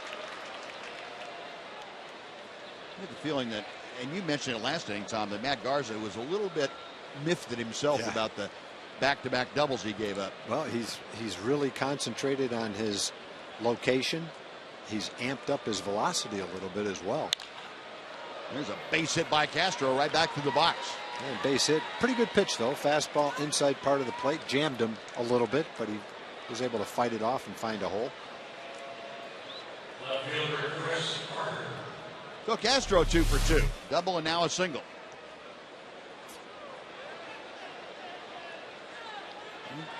Pretty quick swing by Castro and able to get good enough wood on it to get it through the middle of the infield. So 1 on, 1 out. Here's Carter. He picked on the first Garza offering he saw in the second inning. Hit his topspin line drive off the wall in left field. There's a breaking ball that he did not see the first time. It is strike 1. Carter having a good road trip. This, as we mentioned, the 7th game of the Astros road swing. 3 in Oakland, 3 in Anaheim preceded this series. Garza's next pitch. That's a little bit low. 1 ball, 1 strike. Carter with a couple of home runs in the first 6 games. He's gone 6 for 23. Had a career high 5 RBI in the game against the Angels on Friday night.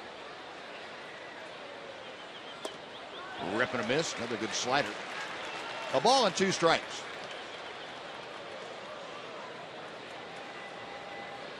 Astros in their press notes make an issue out of the percentage of sliders that Chris Carter sees. I don't know why this is taking statistics a little bit too far. Just off the outside corner. They make note that he sees the highest percentage of sliders anybody in the majors at 22.7%. I'm surprised it's not 50%. Yeah. Yeah, that doesn't seem like an enormous amount. You must face a lot of guys that don't have sliders. The only reason I can think of to have that percentage down. Yeah. If the guy can't hit it, why would you throw in anything else? Yeah, it seemed like it would be higher than that. The Garza's run the count full to him now, and with one out, he doesn't want to lose Chris Carter. He's got Matt Dominguez coming up next. But a runner in the person of Jason Castro at first, one out, and the payoff pitch coming. Got that slider inside, and Carter able to foul it back. We'll try the 3-2 pitch again.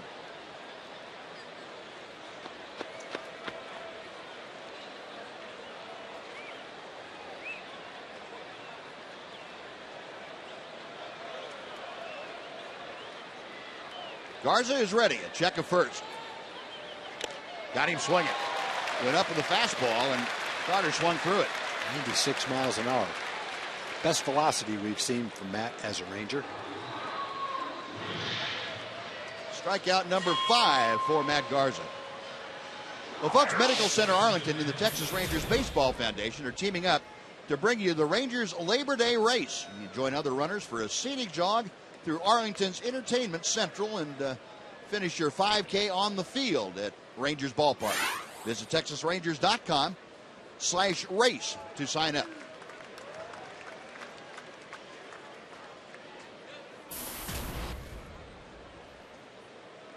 A 2 gone. Matt Dominguez, a ground ball to short, his first time. Garza's 0-1 pitch coming. Check swing. Did he go around? Yes, he did.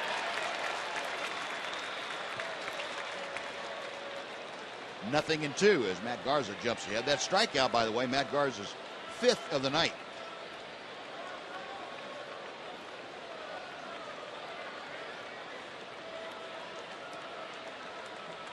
Ranger right-handers ready to go. The 0-2 pitch. Foul back.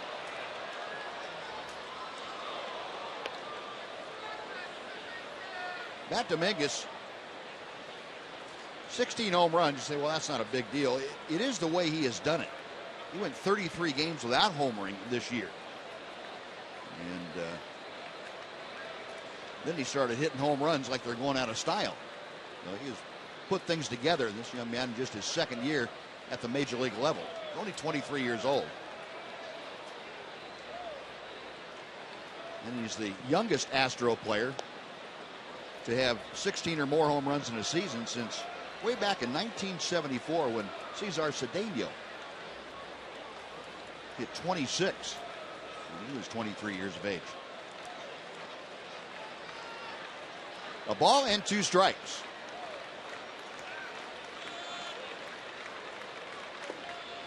Now 2-2.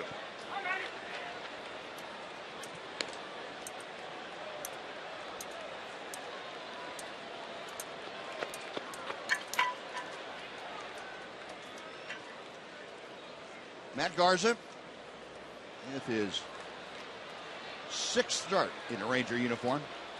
It's his 17th start overall, including his time with the Cubs. In the air to center field, Leonis Martin backing up a few steps, puts it away, and that will do it. So the 1-out single by Castro, no damage. One left stranded after 3.5. The Rangers 13, the Astros 1 on Fox Sports Southwest.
Southwest for Chevy Hometown Kids. It's not about the score, it's about the experience. We go to the bottom of the fourth. The experience for those youngsters has been pretty positive tonight. Their favorite team, the Rangers, have put 13 on the board in the first 3 innings. And we have a new defensive player in position now as Carlos Corcoran, the Astros catcher, apparently feeling the effects of that foul ball that he took. It looked like it hit him helmet right square in the forehead. I'd have to think that's why he's out of there. They've got their utility infielder. Jake Elmore is catching now. Now, if you want to call him the emergency catcher, I guess this is an emergency. This is an emergency. 13-1, and Corcoran out, and Jason Castro, your other catcher, is DHing. So instead of losing the DH, they'll have their emergency guy back there. Well, Mitch Moreland to start things off. Moreland, a big 2-run double in that 11-run third inning. He takes the first pitch inside from LeBlanc. It is 1-0. You know, if this was a close game, Buzz, they might consider putting Castro behind the plate. Yeah. But in this kind of a game, you know the Rangers aren't going to be running. So the need for strong defense behind the plate is not quite as great. Right. And I'm sure that the Astros want to give Castro kind of a half a night off as well. Why put him in to catch the last 6 innings of this game? You're never going to quit, but at the same time, reality is that they're not probably going to come back from being down 13-1. Sure. And besides, Elmore looks pretty good back there, so he can handle it. 3-0 the count. Now 3-1. And if they weren't real positive that Elmore could get the job done, you might as well find out now. Yeah. I hope you never have to see it again, but at least you'll know one way or the other.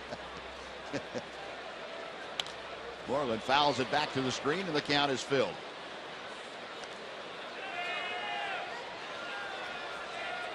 Well, Jake Elmore, we get the information, caught 1 inning when he was at AA Mobile back in August of 2011, a couple of years ago. And plenty of experience. Yeah, he's knocking the rust off here tonight. Payoff pitch, and a ground ball to Altuve's right. Up with it, and throws out Moreland by a step. 1 gone.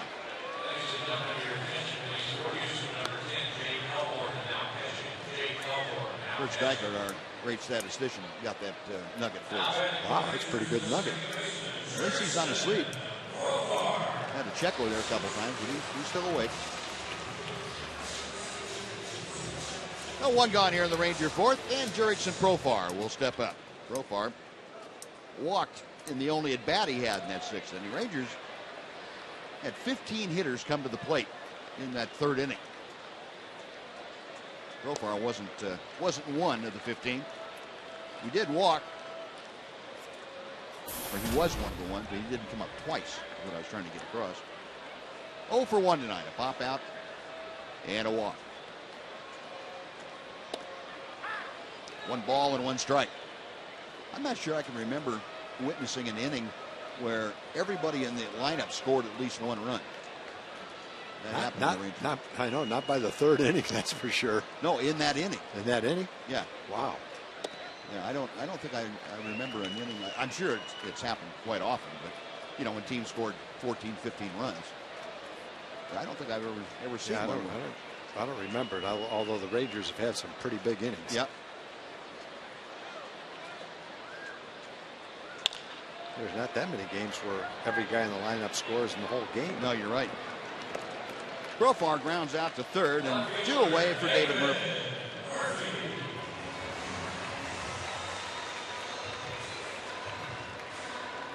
Well, folks, Carter Blood Care needs your help every Friday this month to save 1,000 lives. Just 1 pint of blood donated can save up to 3 lives, and when you give blood, you'll automatically be entered to win a Fox Sports VIP experience.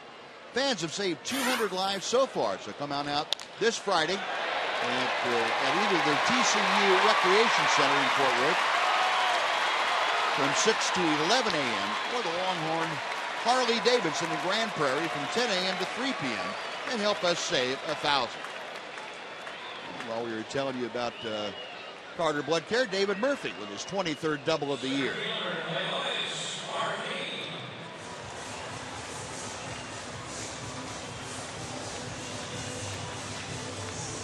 Well, Murphy, with his first hit of the night, he drove in a run on a fielder's choice in the third inning. Well, Murphy at second, and for the fourth time now in 4 innings, Leonis Martin is coming to the plate. 2 for 2, a walk, 3 runs scored. Other than that, it's been a pretty quiet night for the Ranger leadoff man. Breaking ball, and it turns him around as it hangs inside. 1 ball and no strikes.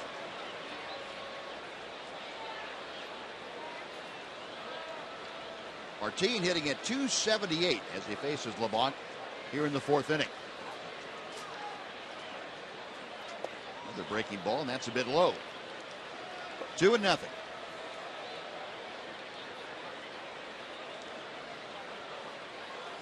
Martin had most of the night off, or most of the afternoon off yesterday. Came on defensively in the 9th inning.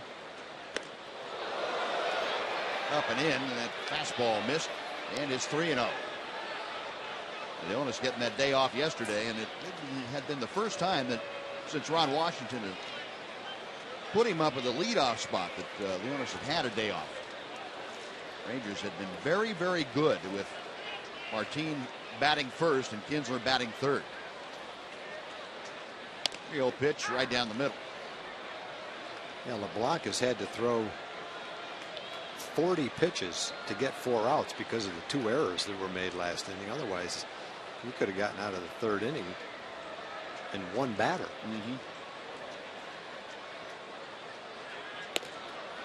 Rip and a miss. The count fills.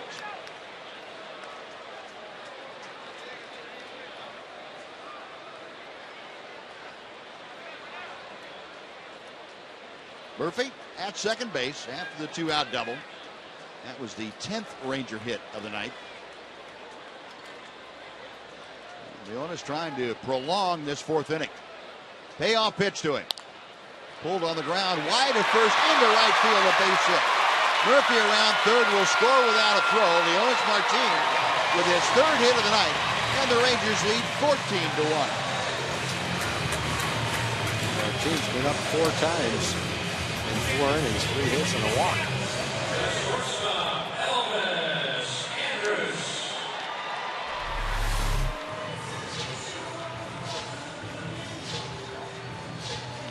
Breaking ball, pretty much staying in the middle of the plate, and Martin able to pull it by the diving right side of the infield.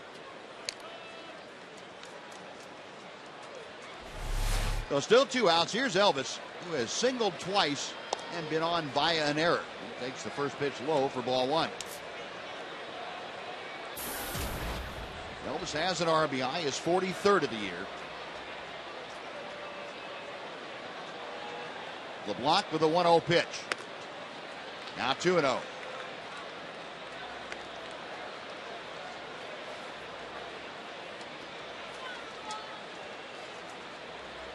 Elvis hitting at .257 as he bats here in the 4th inning. Wade LeBlanc with the next pitch.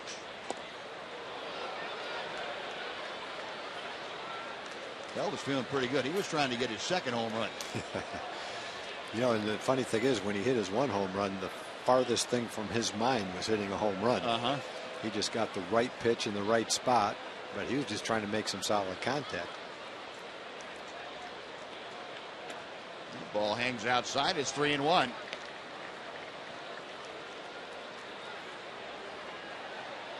The one thing for the Astros bullpen, they won't have to pitch the 9th inning. That's 1 inning they don't have to worry about. But they're going to have to somehow get through 4 more. Foul down. The count is full.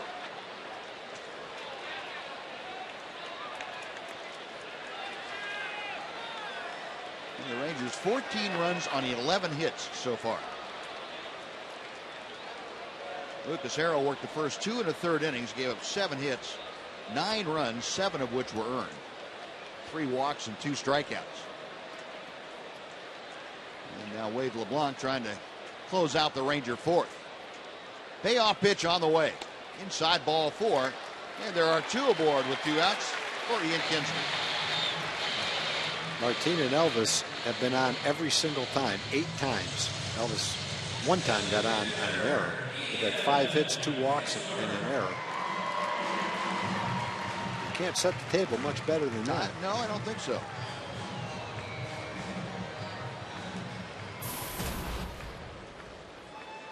Kinsler has had a couple of sacrifices tonight. Once a fly and once a bunt.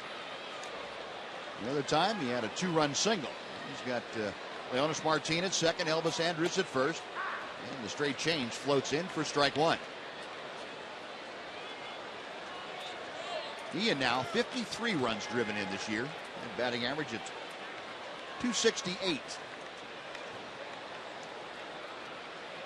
The 0-1 pitch. Nothing in 2. 74 miles an hour, and Kinsler probably felt like he could have had a cup of coffee and read the morning paper before Could have swung twice.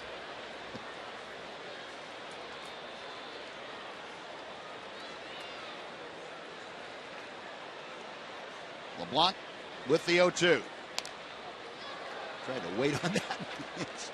That has to feel like an eternity. You know, you're used to tuning it up to mid-90s or so, and all of a sudden the guy comes in throwing like this, 20 miles an hour slower.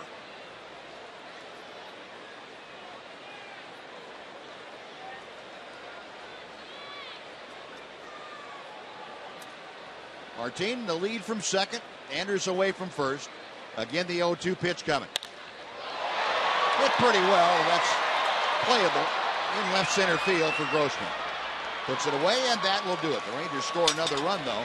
On a couple of hits, they strand 2. 4 innings in the books. The Rangers 14 and the Astros 1.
It's Texas' original jackpot game, and it's available at your favorite lottery retailer.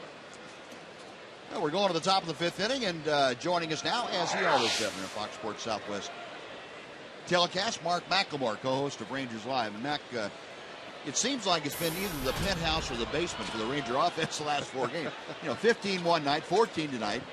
The other 2 nights, zilch, basically. It seems to be going that way pretty much every other day the past week or so. But, the good thing about it is that they're scoring runs. Yeah. 29 runs in the last 3 days, or 33 runs in the last 3 days. That's pretty good.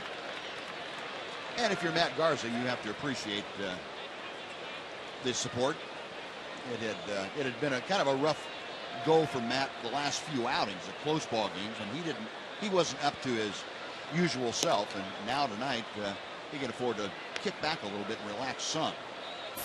Now, is it harder to pitch with a huge lead like this? Or? No, I never bought into that. No? I'd love to have a 10-run lead every time out. I'll take my chances. I'll figure out something. I may only last 5 innings, but I'll figure out something. 1-1 pitch.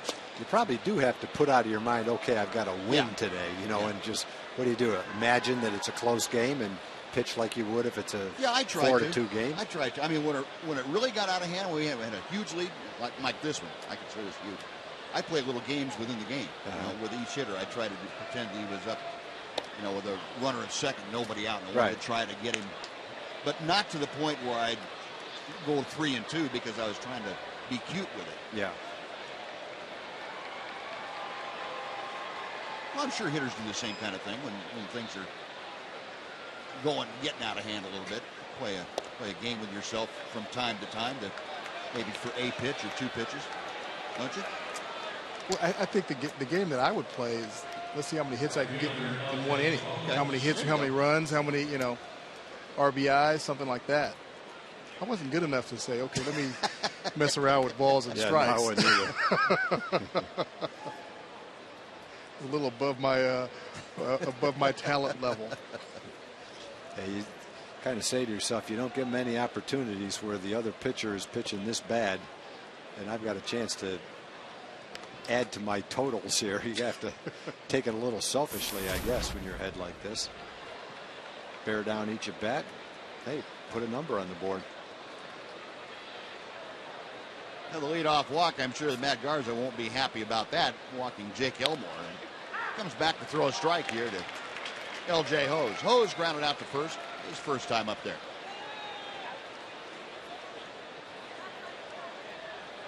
You know, this is the kind of game where guys are, you know, looking at the scoreboard. You know, okay, 13-run lead. What inning are we in? Probably about the 6th inning, maybe even the 5th inning with a lead this big.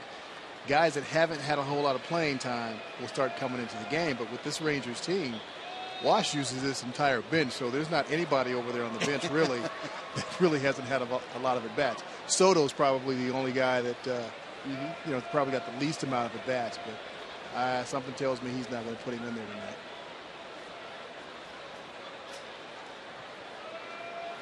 Garza's 1-2 pitch. Out of play to the right.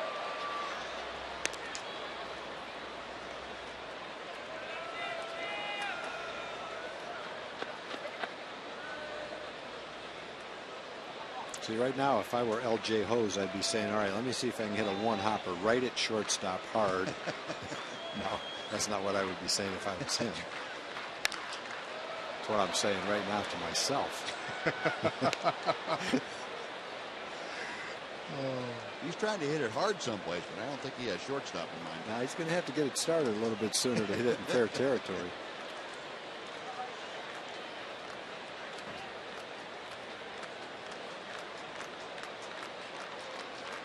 Garza with another 1-2 pitch on the way. Now 2-2.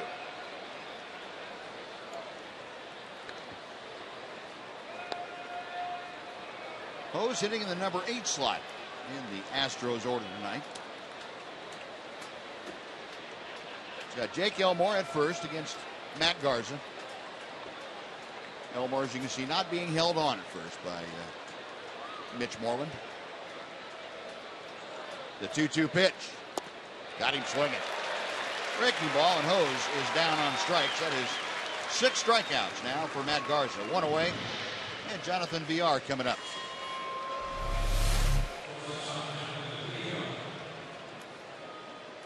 Six strikeouts for Matt.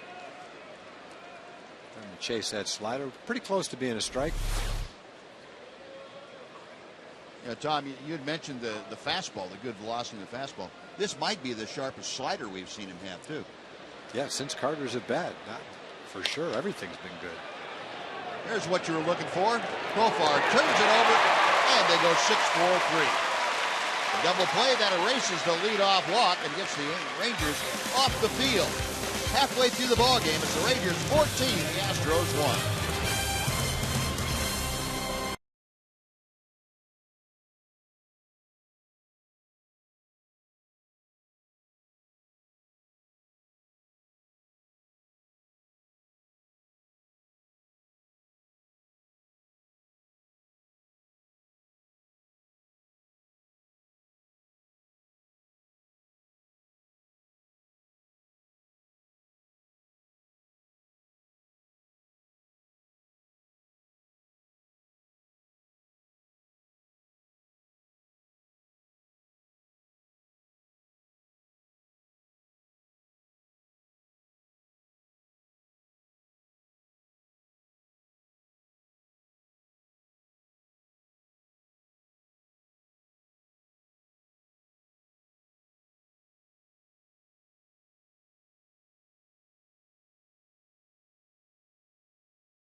from now through August 27th. And enter to win, I should say, free Rangers tickets and a VIP Rangers experience. Visit OTBFanzone.com for more details.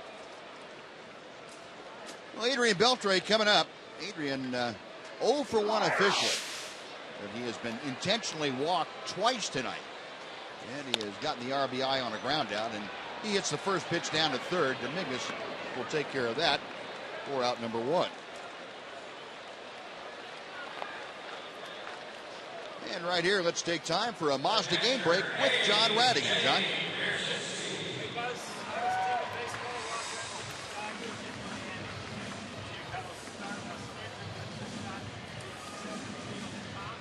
The bat speed on Stanton's home run, 106.5 miles an hour. All right. Wow. What's the highest one we've seen? Nelly Cruz was. Yeah, he was 112? 110, I think. 110? 110 point something. It was quick.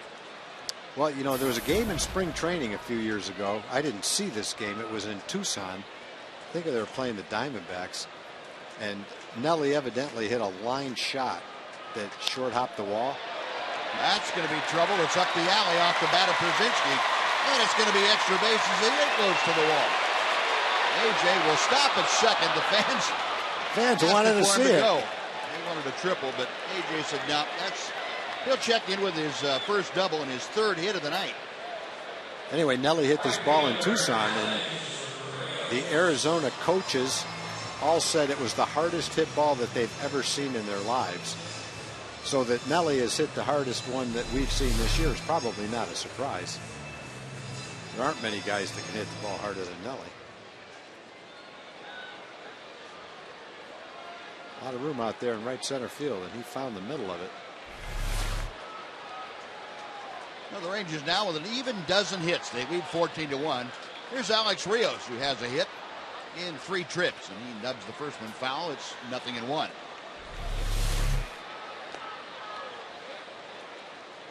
AJ said, no, I'm not going to go to third. Nah.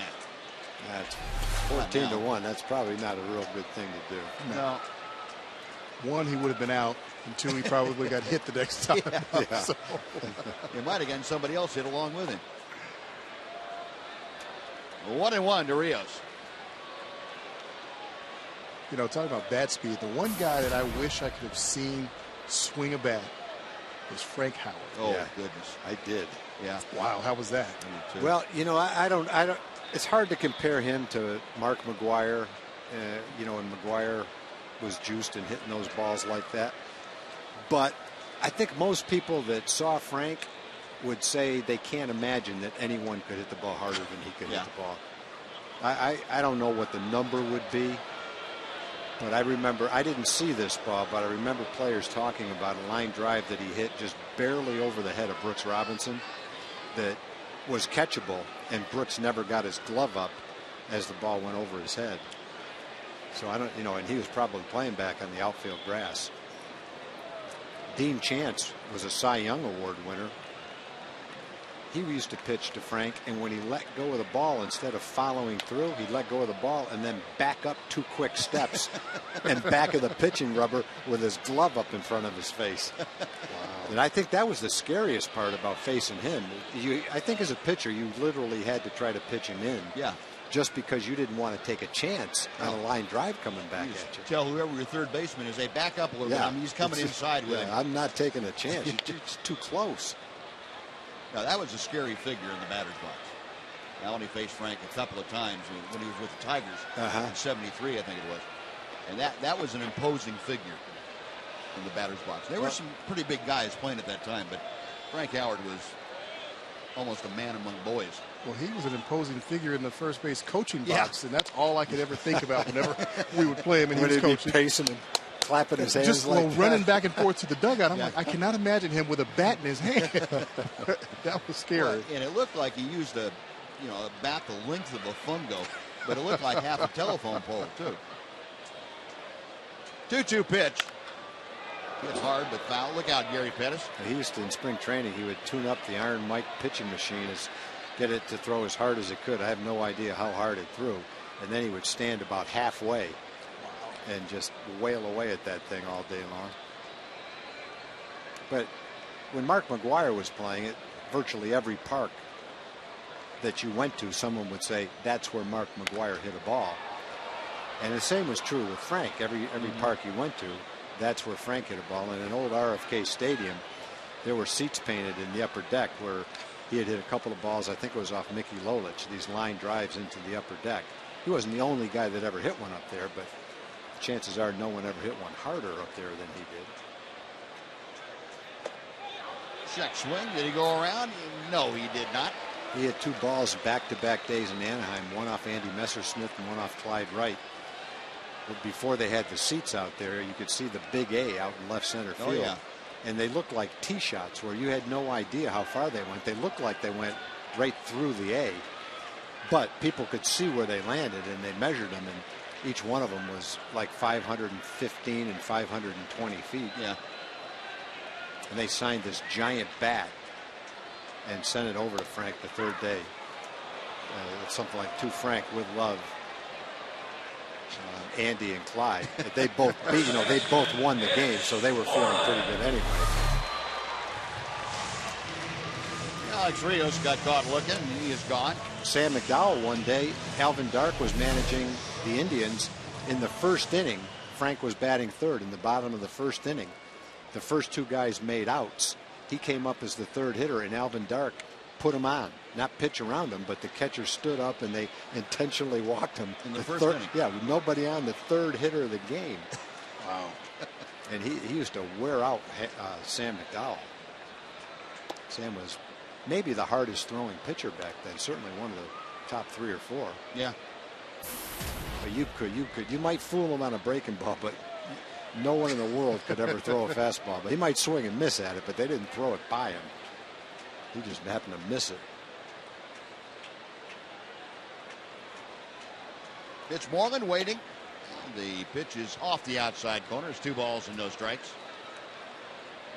Well, that was kind of fun when they used to paint the seats that various people hit balls. I remember Harmon Killebrew's drive in the old Met Stadium in Minneapolis up in the second deck. It seemed like about a $20 cab ride from home plate. They still have the one in Boston where Ted Williams. That's right. Won. That's right. 2-0 pitch. Moreland to deep left field. Going back, Carter is going to stop on the edge of the warning track and puts it away.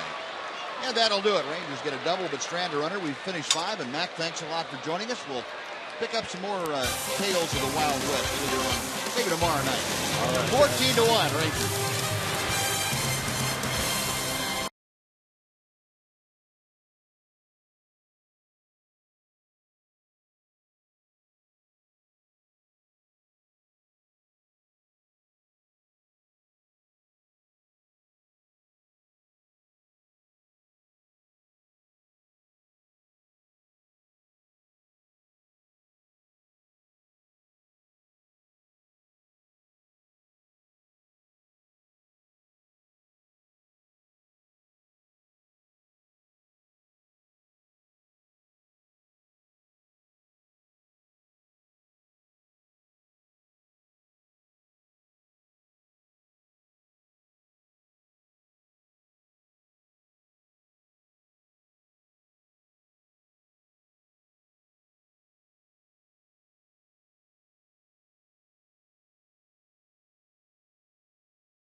Baseball on Fox Sports Southwest is brought to you by the all-new Mazda 6. When you change everything, you change everything. Now 14-1 the score as Matt Garza back out to the hill to start the 6th inning. He will face the top of the Astros order. Astros have 1 run on 3 hits against Garza. 2 of those hits coming back-to-back, starting off the second. They were a pair of doubles that completed the only Astro run tonight. Matt has struck out 6. He has walked just the 1 hitter, that a 1-out or a leadoff walk, I should say, in the 5th inning. Robbie Grossman has struck out both times that he has faced Matt Garza here tonight.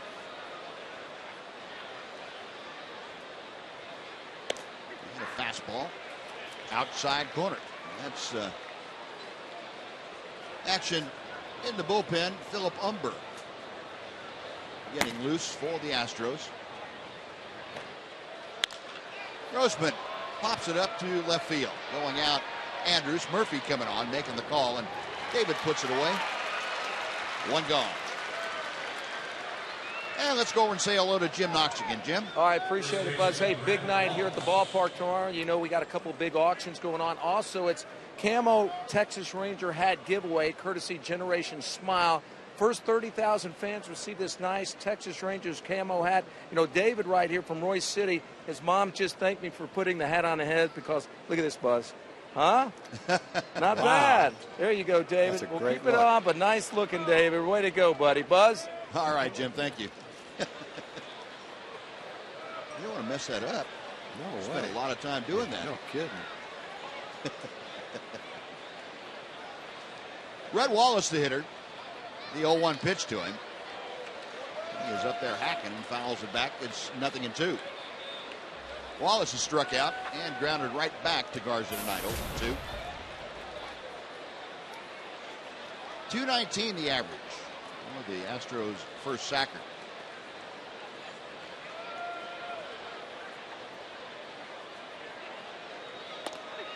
Call strike 3. Airing it out. 96 miles an hour with that fastball. Listen, I guess we've said it before this game, Buzz, but this is the best stuff we've seen from him. Yep. Very definitely. Well, 2 gone, and I'd like to remind you the sports and highlight show you've been waiting for is here. Jay Onright and Dan O'Toole anchor Fox Sports Live, joined by Donovan McNabb, Gary Payton, Andy Roddick, and Carissa Thompson. They'll bring you everything you need to know about the world of sports. Fox Sports Live airs nightly on Fox Sports 1. A 2-out single by Jose Altuve puts him aboard for Jason Castro. Garza now has allowed 4 hits. And a man who has half those hits stepping into the batter's box as we speak. And that would be Jason Castro. A single and a double. And we're going to have a pinch runner now for Altuve. It'll be Marwin Gonzalez. Just looked over and said hello to you, Darvish. Yeah, Marwin, remember that name. That's probably where you're here. The guy who broke up the perfecto that you had working on the second game of the season down in Houston. 2 outs, the bottom of the 9th inning, right back through the wickets for the only hit of the night. So Altuve's night is finished. Marwin Gonzalez pinch running for him, and here's Castro. Takes outside for ball 1.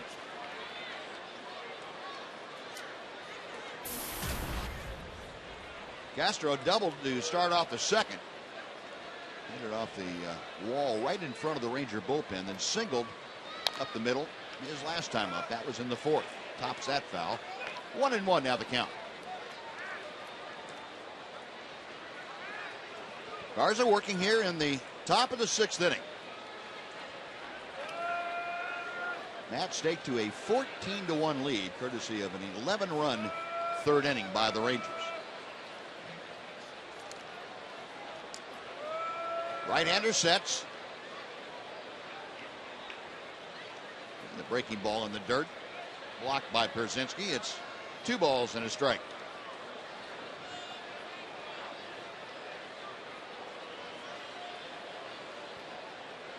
They are just underway out on the West Coast now. Seattle at Oakland tonight, and Cleveland in Anaheim.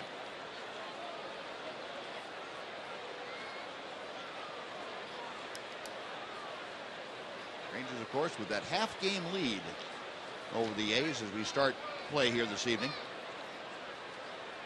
The 2-1 pitch coming to Castro. Now 2-2.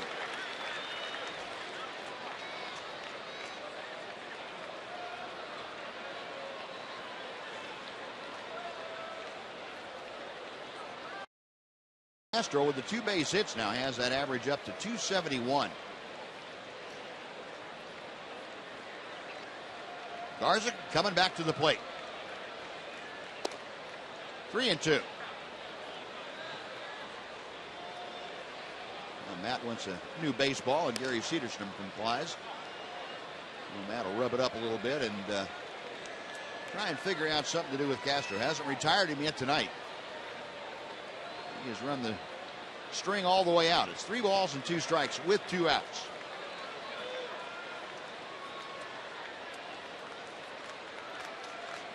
Long look in. Now the sign is taken. Payoff pitch on the way. Popped him up. Beltran Andrews out into shallow left field. To be Elvis Andrews making the call on the catch. And that will do it. So Castro finally retired tonight. No runs a hit, 1 left. 5.5 in the books. The Rangers lead by 13 on Fox Sports Southwest.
Slam inning brought to you by Sonic.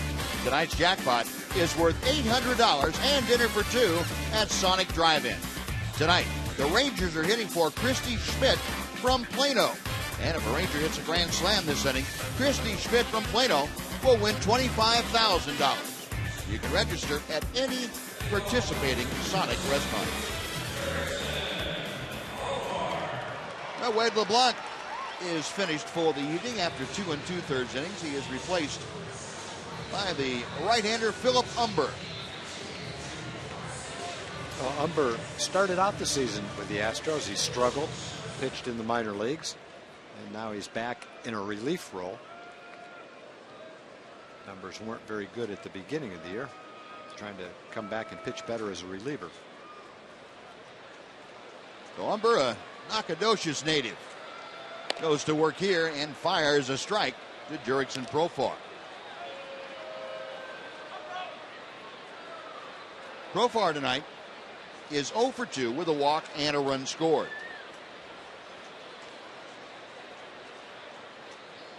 Umber back to the plate. Line drive over the leap of Villar and into the gap. Profar going for 2. The throw from Grossman is not in time. And Jurickson Profar with his first hit of the night. A leadoff double here in the 6th inning.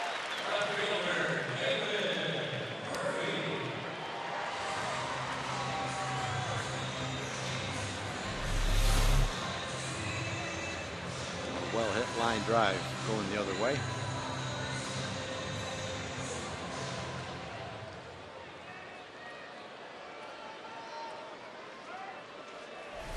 Umber gives up a leadoff double. Now David Murphy, who has doubled. 1 for 3 tonight. He has also scored a couple of runs and driven in a run. It's out of play to the left. It is 0-1. Murphy facing Umber. Umber, one of the most important graduates from Rice University. A great pitching staff that they had back in the early 2000s. Murphy chops it on the right side, and Wallace will underhand to Umber. Murphy is retired. On to third goes Profar. He's there with 1 out, and it will take the Rangers back to the top of the order. Folks, an important night last night. We're asking for your help to help us support the victims of the recent devastating storms in Oklahoma and North Texas. Visit foxsportssouthwest.com and purchase a limited edition We Are One t-shirt. And while you're there, be sure to check out some of the unique sports and entertainment packages that will be auctioned off during tomorrow night's game right here on Fox Sports Southwest. Previous auctions, last couple of years, of course, the Shannon Stone Foundation in 2011, over $150,000. Last year, for the Wounded Warriors Project, you all supported them to the tune of almost $220,000. We would look for more even as we get bigger and better this year. Notice Martin fouling back the pitch. It's 1 ball and 1 strike.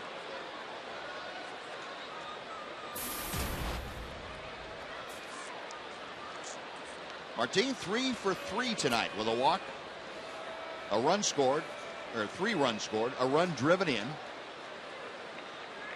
How about that? Hitting at 281 now. Out of play to the left. Leonis, after his day off yesterday, Ron Washington seeing him have some difficulties, going 1 for 11 over his last 3 ball games. He hadn't had a day off, though, since 25th of July. It was 23 straight days that Ron Washington had him in the lineup, and he said it was time for him to get off the field a little bit. Chopper out to second. That'll score the run. Profar scores, and Gonzalez fires on to first to get Leonis Martin. The run comes across. The Rangers have scored 15 for the second night in the last 3. They lead 15-1 as Leonis Martin gets his second RBI of the evening.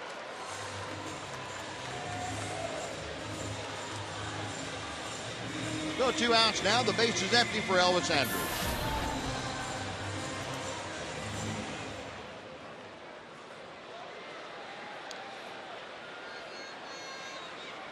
Elvis 2 for 3. He, like Leonis Martin, has scored 3 runs tonight. He's also drawn a walk. Umber's first pitch. 1 ball, no strikes.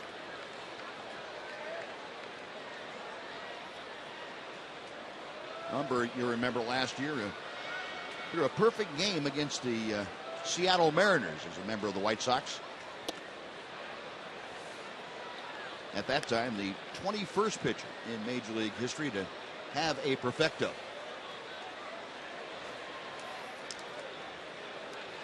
And he's kind of fallen on hard times since then. Battling control problems and just hasn't gotten it back together. 2 hopper down to Dominguez. Long throw across. Elvis retired. Rangers gone, but they do score a run on a hit. Nobody left. We're going to the 7th inning. It's the Rangers 15, the Astros 1 on Fox Sports.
for the favorite team in these parts.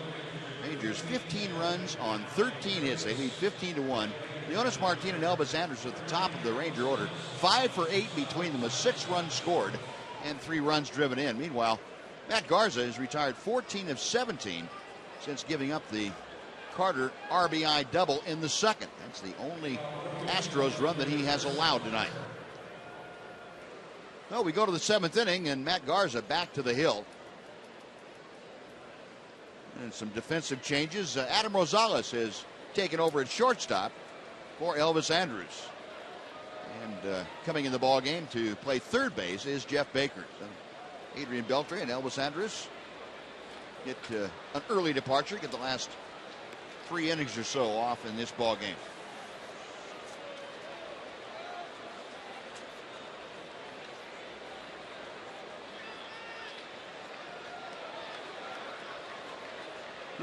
Chris Carter is starting things off against Matt Garza. Carter 1 for 2, had that RBI double. And Garza misses high. Last time up, Carter struck out. One thing Matt has done for the Rangers is virtually every time he's been out there, he's pitched deep into the ball game, 7 innings or more. And this should be another outing where he has the opportunity to do the same thing. He's at 90 pitches right now. Should easily be able to get through the 7th inning. Yeah, the only time he failed to go at least 7 was last time out in 5 2/3 that he had down in Houston. Carter, a drive to right center. That's going to stay in the ballpark, though. Alex Rios over into the alley, makes the catch, well shy of the warning track. That is out number 1. So Carter's guy's out, and next up will be Matt Dominguez. Yeah, in the 5 previous outings that Garza has had in a Ranger uniform, he's gone 7 1/3, 7, 8, 7, and then the 5 2/3. So this falling right in line with everything else he's done. The 8-inning outing was a complete game. It was a game he lost on the road. Dominguez takes a strike. Astro third baseman is 0 for 2. He has grounded out and flied to center. He's thrown a lot of strikes today, a lot of quality strikes with all his pitches. Best fastball we've seen him have. When the Astros do foul it off, they're usually a little bit late on it. Most of the foul balls have been to the opposite side and into the stands. 7 strikeouts in the game. A lot of fastballs, 66% fastballs. A lot of strikes, 64 strikes, 29 balls. 0-2 pitch. There's another late swing and a foul. And still the velocity is there, 94, and with command. And that's a devastating combination. You get a guy that knows what he's doing out there like Matt Garza, has a good plan, and with a veteran catcher making sure he stays on that plan, A.J. Przinsky, that's a pretty good duo to have going for you. Line drive over the head of Baker as he went up the ladder into the corner, and Dominguez will have an extra base hit. Murphy gets the ball back in. Dominguez pulling in with a 1-out double here in the 7th inning.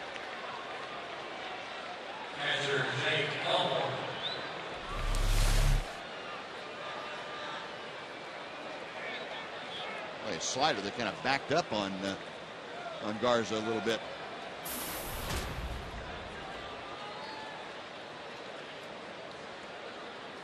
So 5 hits now allowed by the Ranger right-hander to the Astros. Jake Elmore came on as the catcher for Carlos Corporan in the 5th inning.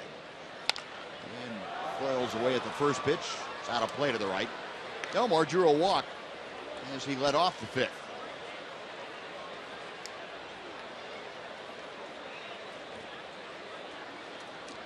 Elmore, a .245 hitter.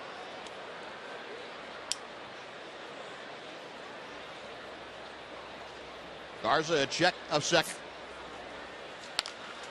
And another ball out of play to the right.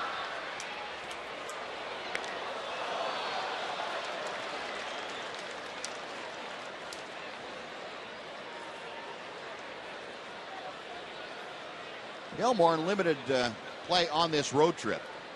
He has gone 2 for 6 in the first 6 games. Started at second base in yesterday's game. Up the middle, over the second base bag, and into center, a base hit. They're going to hold Dominguez at third base. They've scouted Martin. Yeah. They weren't probably would have scored without a throw, but they weren't taking any chances. Martin uncorks another one of those strikes to the plate. They've seen that.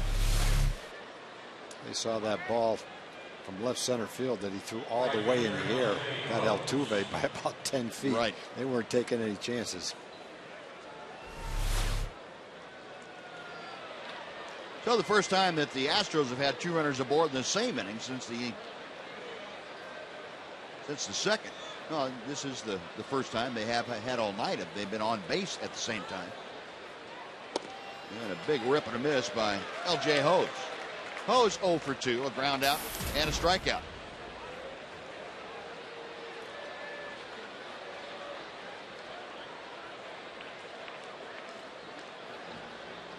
Garza back to the plate. And HOU fights it off right behind home plate. 0-2 the count.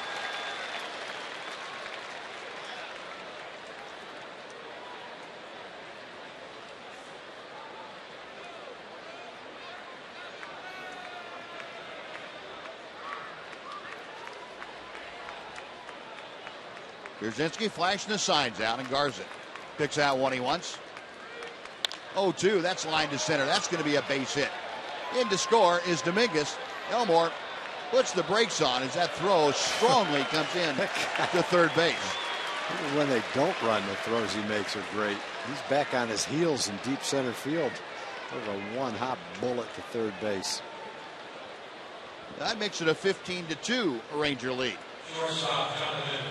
3 consecutive hits now for the Astros. Watch a throw by Martin at center. He's back on his heels and still uncorks this throw to third base. I just like watching him throw.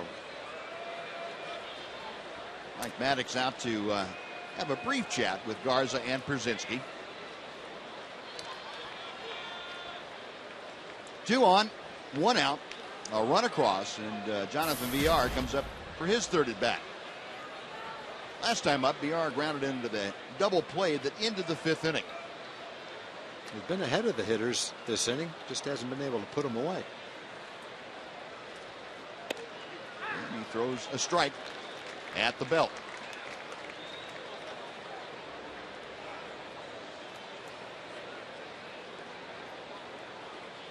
Villar, aside from that double play grounder and a basic ground ball to second back in the 3rd inning.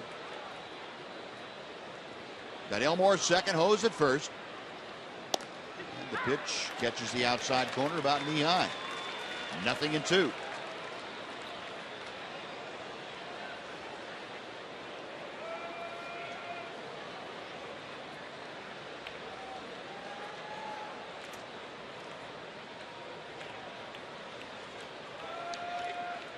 Garza's next pitch. 1-2.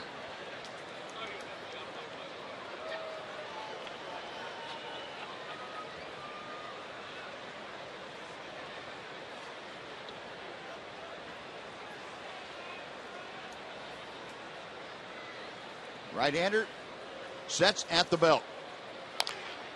And a chopper foul down the first base side.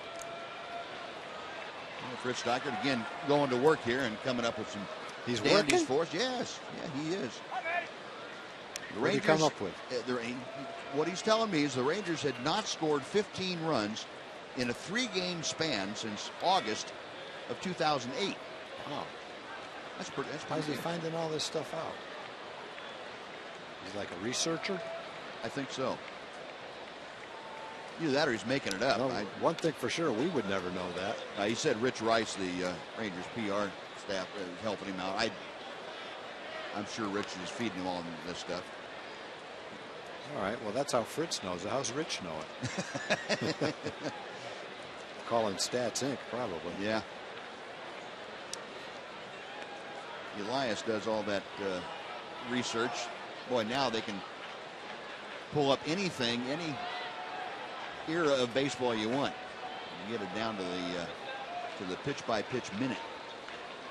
1-2 pitch for Garza. And again, a foul. VR being a little bit of a pest, and Garza with Robbie Ross loosening in the Ranger bullpen. And that's up to 107 pitches and only one out here, so Wash has to get someone warmed up. Not that the score isn't in any danger, but the pitch count is getting up there. Yeah, you don't want that pitch count police to get on you. Nope.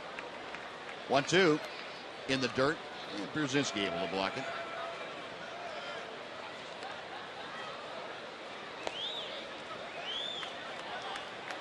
A 2-2 the count. 2 on with 1 out here in the top of the 7th inning.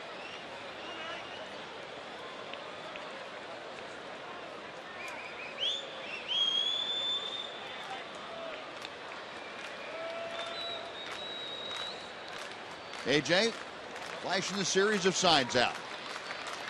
In the dirt, he gets through his legs all the way to the backstop. And the runners advance 90 feet. Elmore to third and Hose to second.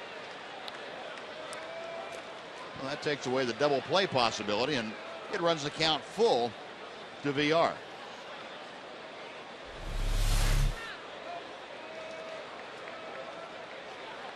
One of those just stayed down. Got under the glove in the block attempt by A.J. Brzezinski. The wild pitch. Charge to Matt Garza. Payoff delivery, got him swinging. There you go. Garza with his 8th strikeout of the night. 2 gone, and Robbie Grossman will come up for the 4th time.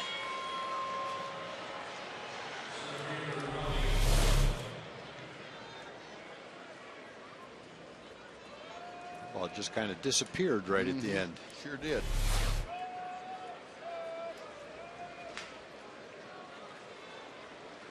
Grossman has struck out twice and flied to shallow left field.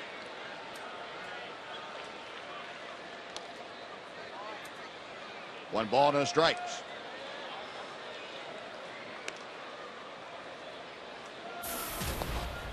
Grossman, a switch hitter. Saw him play mostly left field in the series that the Rangers had down in Houston last week. Brandon Barnes playing center field. Bull Porter using Grossman as the center fielder here tonight. That's toward the gap in right center. That's going to plug it. It'll score a pair. Elmore scores. Hose behind him scores, and the throw goes into second. Not in time, as Grossman has a 2-run double, and it's now a 15-4 Ranger lead, and that's going to do it for Matt Garza. Not able to complete the 7th inning. Well, Matt Garza will give way to Robbie Ross and get a nice round of applause by the appreciative crowd here at Rangers ballpark. And not the way that Matt wanted to finish off the 7th inning, or the ball game for that matter. But he will turn it over now to Robbie Ross, who's making his way in from the bullpen. We'll take a timeout. Back after this on Fox Sports Southwest.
the Astros once again. We'll have it for you right here on Fox Sports Southwest at 7 p.m. And that is when you will also see the Rangers debut of Travis Blackley. The Rangers, newly acquired just last week from the Houston Astros. He said it's awfully fitting that'll be the first opponent he will face. As for his reaction to coming to this team, take a listen.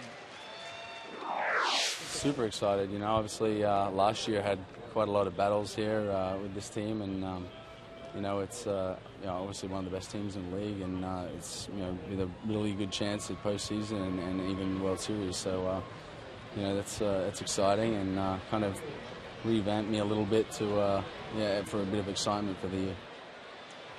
No doubt. He has made 23 starts in the majors with 4 different teams: Seattle, San Francisco, Oakland, and Houston. Buzz and Tom, he's got 8 wins for his career, but half have come against the Rangers. In fact, no doubt you recall when he helped beat the Rangers in Oakland in the second to last game of the year last year. So when he went into that clubhouse, he of course told a few of the guys, "I'm awfully glad that I don't have to face you anymore." And they said right back to him, "We're even more happy not to face you either." All right, Dana, thank you. And Brett Wallace greets Robbie Ross with a ground rule double to left center field.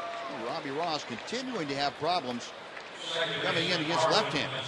Left-handers hitting better than .333 against him, as Wallace drives in the 5th run of the night for the Astros, and that finishes the book on Matt Garza, who is charged with all 5 runs. Yeah, it's going to be a strange game for Matt when it's all over and done with. It's 8 hits and 5 runs in 6 2/3. But for most of the game, he was terrific. Struck out 8, had a great fastball. Got maybe a little tired at the end, but it sure was a better game than 5 runs in 6 2/3. Watching it anyway. Marwin Gonzalez for his first at bat of the evening. He takes a strike and finds himself down in the count now. The switch hitter up there from the right side against Robbie Ross. Robbie came in yesterday's ball game, gave up a base hit to score a run, and he gets Gonzalez here, swinging strike 3. That'll do it, but the Astros come up with 4 runs. They had 5 hits and strand 1. It's stretch time at the ballpark. Rangers ahead.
A lot of offense up there.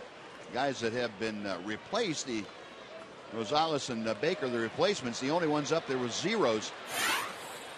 Everybody else has had at least 1 hit, scored at least 1 run.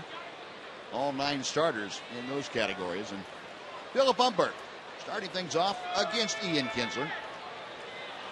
Ian, 1 for 2 officially. He has driven in 3 runs tonight. 1 ball and 1 strike. Rangers 15 runs on 13 hits. They have played errorless ball. The Astros now 5 runs on 9 hits. They've committed 2 big errors.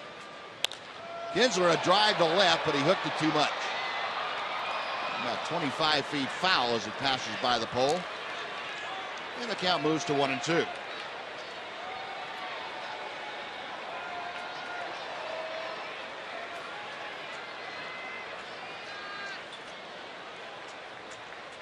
Umber's next pitch.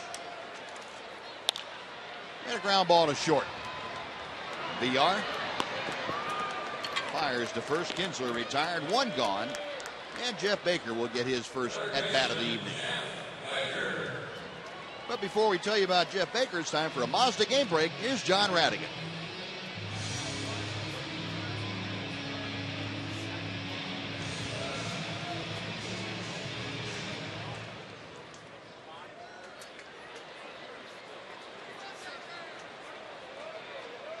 All right, John, thank you.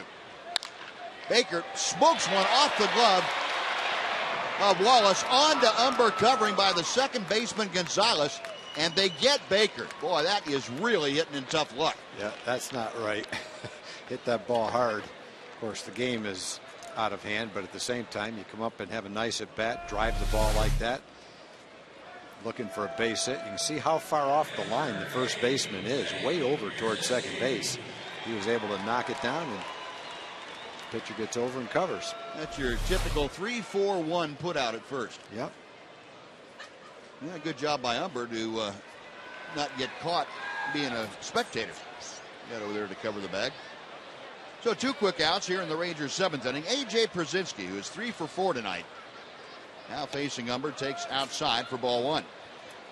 A.J., a pair of singles and a double. He has driven in 3, and he has scored a run. Przinsky up to 51 RBI for the year.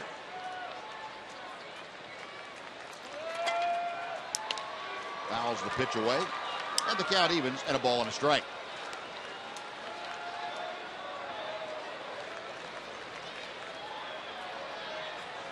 AJ now with hits in 8 of his last 9 ball games. He is up near the 340 mark in those 9 games. Takes just off the outer edge. 2 balls and a strike.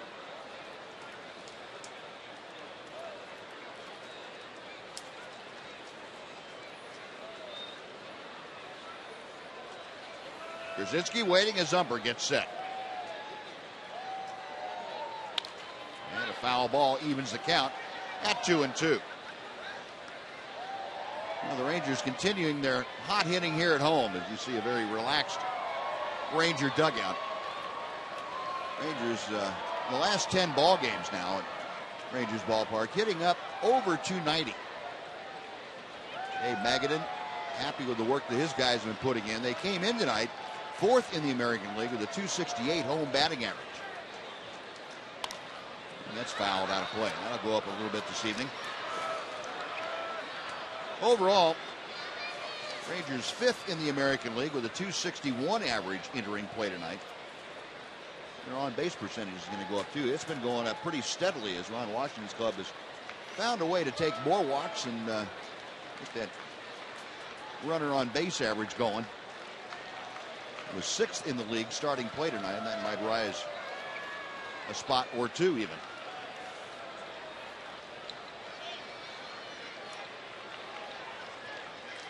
Two and 2, the count to Przinsky.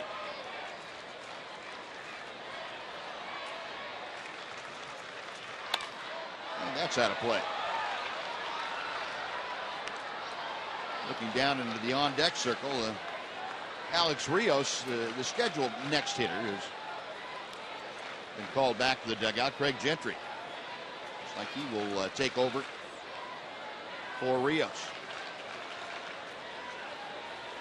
Wash, as Tom told you, emptying his bench with the exception of Giovanni Soto. And keep him back just in case. Drive to right field. The drought is over. Goodbye. Brzezinski's fourth hit of the night leaves the ballpark. And the Rangers make it a sweet 16-5.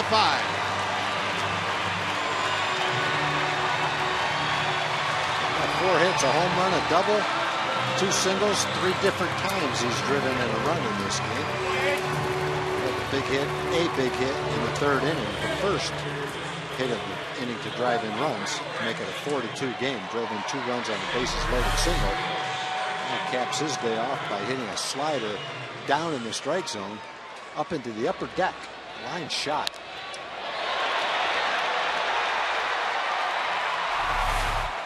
Well, that's the Rangers' first home run in their last 5 ball games. And A.J., with his 14th of the year, makes that drought a little more palatable. The upper porch.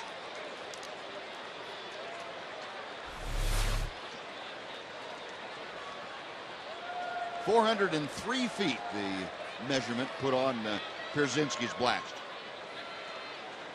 Gentry. Pitch hitting, and he skies one to right field. Poe's moving toward the line. Angling over and makes the catch, and that will do it. But A.J. Brzezinski continues the hit parade tonight. His home run puts another one on the board. We're going to the 8th. 16-5 Rangers.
Time for the Progressive Fan of the Game. We come all the way up to the upper home run porch.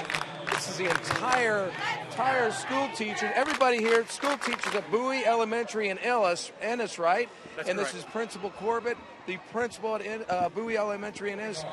What brings you guys out? We're out here doing a team building exercise activity, getting fired up for our Bowie students who are coming next week, and this is a teacher's first day back. We thought we'd come out and support our Texas Rangers. Principal Corbett, way to go. Big-time Ranger fan. Congratulations. Here's the bag. Anything else you'd like to say? I'd like to give a quick shout-out to my boys, William, Daniel, and Aaron, and go Rangers! There you go. I thought you were going to say, like, raises for everybody, but I guess not. Maybe next year. Okay. Everybody take next Monday off. Hey!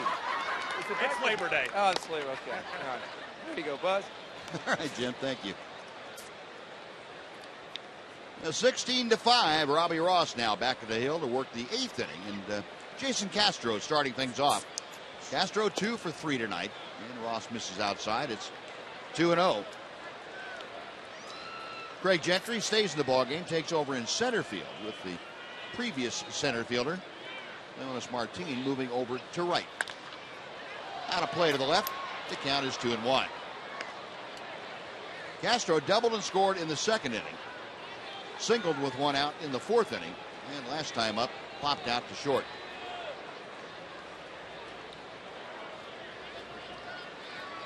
And the strike makes it 2-2 as that fastball caught the knees. And Robbie's had a little bit of a problem against left-hand hitters locating that cutter that he throws. Earlier in the season, it was sharp and it was down and away. over the last month or so, a lot of them have hung near the middle of the plate to the left-hand hitters, and they've hit that pretty well.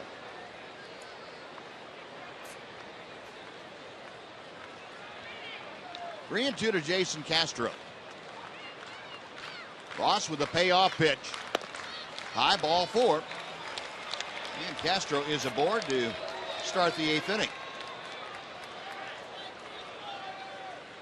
Now the AT&T Twitter poll tonight. Remember, we asked you who the fantasy football champion of the Rangers will be this year. And Ian Kinsler got 35% of the vote. Joe Nathan a distant second with 14. So we're going to have to share these results with the guys downstairs. They may want to do a little handicapping.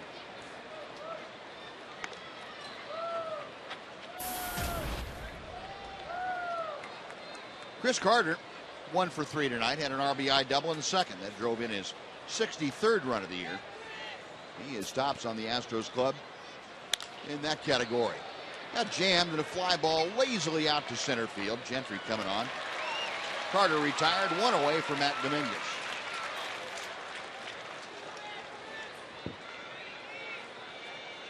Ross has gotten the 2 right-handed hitters he's faced. Yeah. Hasn't gotten the 2 left-handers. He's been able to get the cutter into the right-hand hitters pretty good. Just hasn't been able to locate it where he wants to the left-hand hitters quite as well. Matt Dominguez doubled and scored his last time up. That was in the 7th inning. 1 for 3 tonight. And he gets jammed pretty good on that cutter and fouls it off.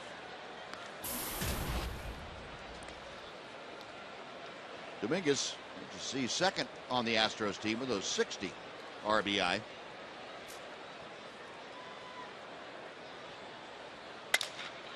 Ouch. Breaking ball. That's popped to Profar. He thought about letting that drop for a second on his way in and said, nah, I better not do that. 16-5. Yeah, better get the out. Yeah. You let that thing drop and it spins away from you, then it doesn't look too good. No. Let's take a look at the Ford leaderboard, the records in the Western Division by Western Division teams. Rangers, of course, the best record overall, 38-16. And Oakland, 31-23. They're at the tops. You see the Astros, though, really struggling at 19-37 against their Western Division foes. Angels not much better, 19-35. Slowly hit out to Rosales, who underhands the Profar, and that'll do it. So the leadoff walk, no problem. Astros gone, stranding their 5th runner of the night. Bottom of the 8th coming up. Rangers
Of the 8th inning and a chance to pad that lead. And what are we going to talk about on Rangers Live, brought to you by Esurance? I say we got a few topics. It's an historic night for the Rangers in many ways. Most runs they've scored all season. We hear from Wash. We hear from the offensive heroes. We hear from everybody in the postgame. Plus, Mark McLemore joins me. We'll also get you ready for tomorrow's benefit. It's all coming up on Rangers Live, presented by Esurance right after the game, guys. All right, John, thank you. Look forward to that. And look forward to seeing Jake Elmore, who moves from catcher to pitcher now, take over. And what a day. What a day. The day you dream about as a player. And he fires a strike. You know, I have to say this, Buzz, watching him behind the plate and not really studying each pitch. I would have known he wasn't the catcher. No, I thought he did a real good job. Some emergency catchers back there, you can tell just by the way they squat down that they're not a catcher. Right. He looked like a catcher back there. And he looks like a pitcher, too. Yeah. Out there firing it. And I can do it. Telling his infielders, hey, be on your toes now. Probably not going to strike anybody out. I want to keep my ERA right where it is. Jason Castro, by the way, is there's an off-speed pitch that is a little bit low. Is catching. So the Astros have gone away from the DH. They use their DH Castro as the catcher. And Elmore, who was catching, is now the pitcher. 1-2 to Moreland. Sky to shallow left center field.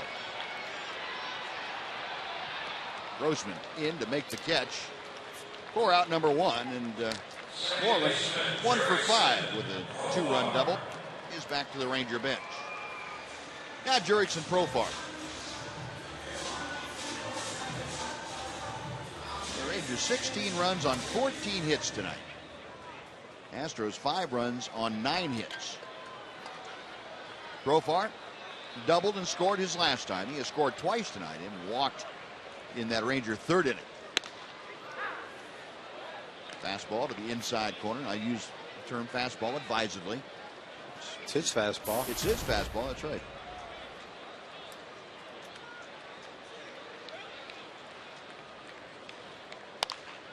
Off-speed pitch, pulled foul. He's got a pretty good assortment. He got guaranteed he's pitched in his youth before. He looks pretty good. Yeah, out he's there. got a compact little windup. Yeah. You know. Hey, if you could throw it. If you could throw a changeup, you got to have at least some knowledge of pitching. 0-2 pitch. Curve ball. Got a little wrinkle in that one too. That's good. Well, Jake Elmore, an infielder by trade, a catcher in an emergency. Joakim Soria getting ready to apparently pitch the 9th inning for the Rangers. He's thrown 7 pitches. 6 of them have been strikes. In at the feet of Jurickson Profar. It's 1-2. Try to muscle up on that one a little bit.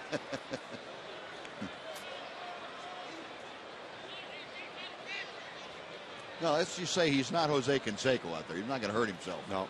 He got a little better motion than what Canseco had from what I remember. That was a forgettable day. Yeah. Wallace underhands to Elmore. Knew where to go on that ground ball to the right side. Got it recovered very well. That's out number 2, and David Murphy will come up. The Rangers have only had 1-2-3 inning. That was the 2nd inning. So he's 1 out away from having the second 1-2-3 inning. Pitchers won't be able to get on him tonight. No. Murph 1 for 4. He has scored a couple of times, and he's also driven in a run. Just tell the pitchers you guys were throwing too hard. They can hit that.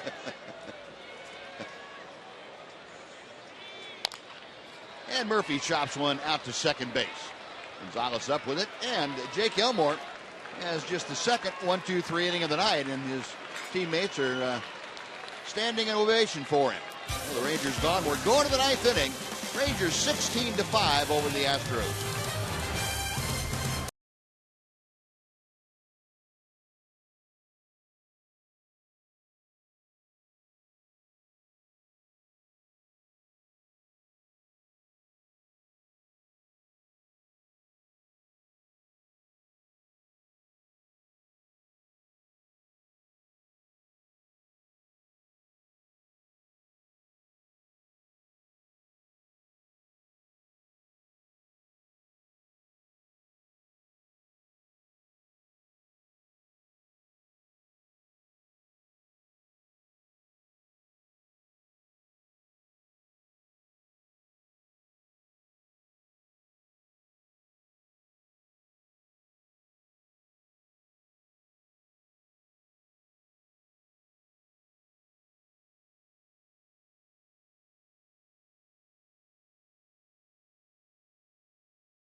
Fox Sports Southwest is brought to you by your Texas Ford dealers. Don't miss the Ford Summer Spectacular, featuring blockbuster deals.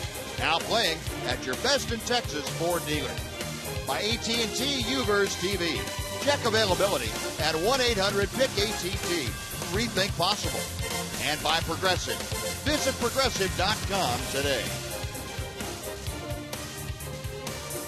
The ninth inning here in this Ranger runaway at 16-5, and Joaquin Soria out of the Ranger bullpen takes over and throws strike one to L.J. HOU.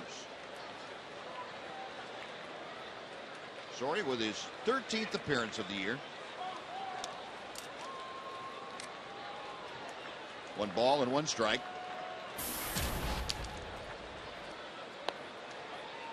HOU tonight 1 for 3, as you can see.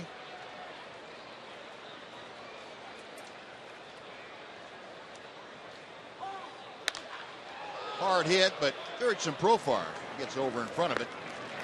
That is out number 1.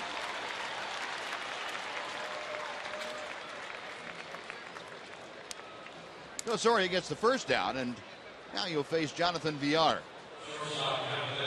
Soria last worked 6 days ago, was the 13th against Milwaukee. Worked 2/3 of an inning, gave up a hit and a run in that ball game.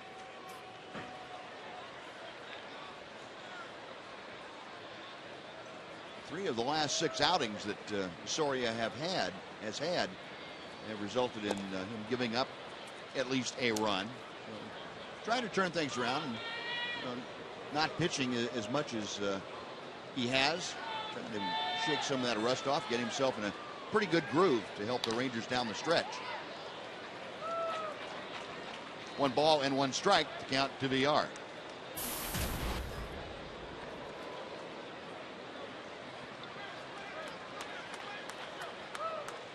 Soria, as you saw, that 409 earned run average, but the league hitting just 200 against him.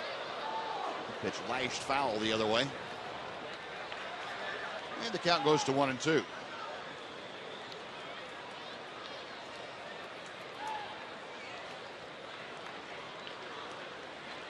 Soria about 16 months, I guess it is, away from Tommy John surgery. There's a swinging strike 3, that big hook. Soria gets the strikeout. 2 gone, Robbie Grossman coming up. If he can get ahead of you with his other pitches with 2 strikes and then throw you the slow curveball, pretty tough pitch to hit.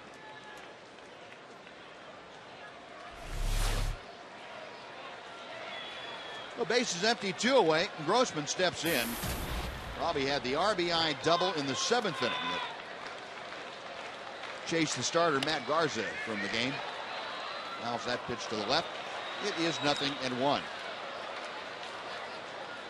Grossman a 1 for 4 night thus far, hitting at .262.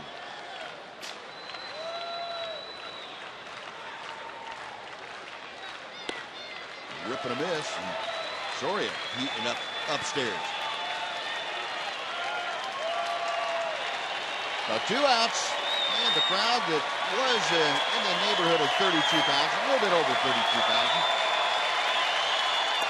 giving the best they can of a standing ovation. Maybe half those folks still here.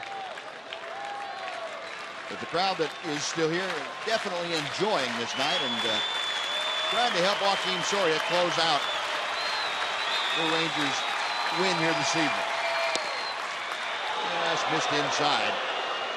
The count goes to 2-2. And another couple of chances to get on the umpire, too. Always got to have that. Appreciate that. One parting shot before you take your broomstick, what's left of it, and leave the park. Now 3-2 as Grossman takes high. Rangers trying to capture their 72nd win of the year, get back to 19 games over 500 for the 4th time in 2013. Payoff pitch to left field, David Murphy.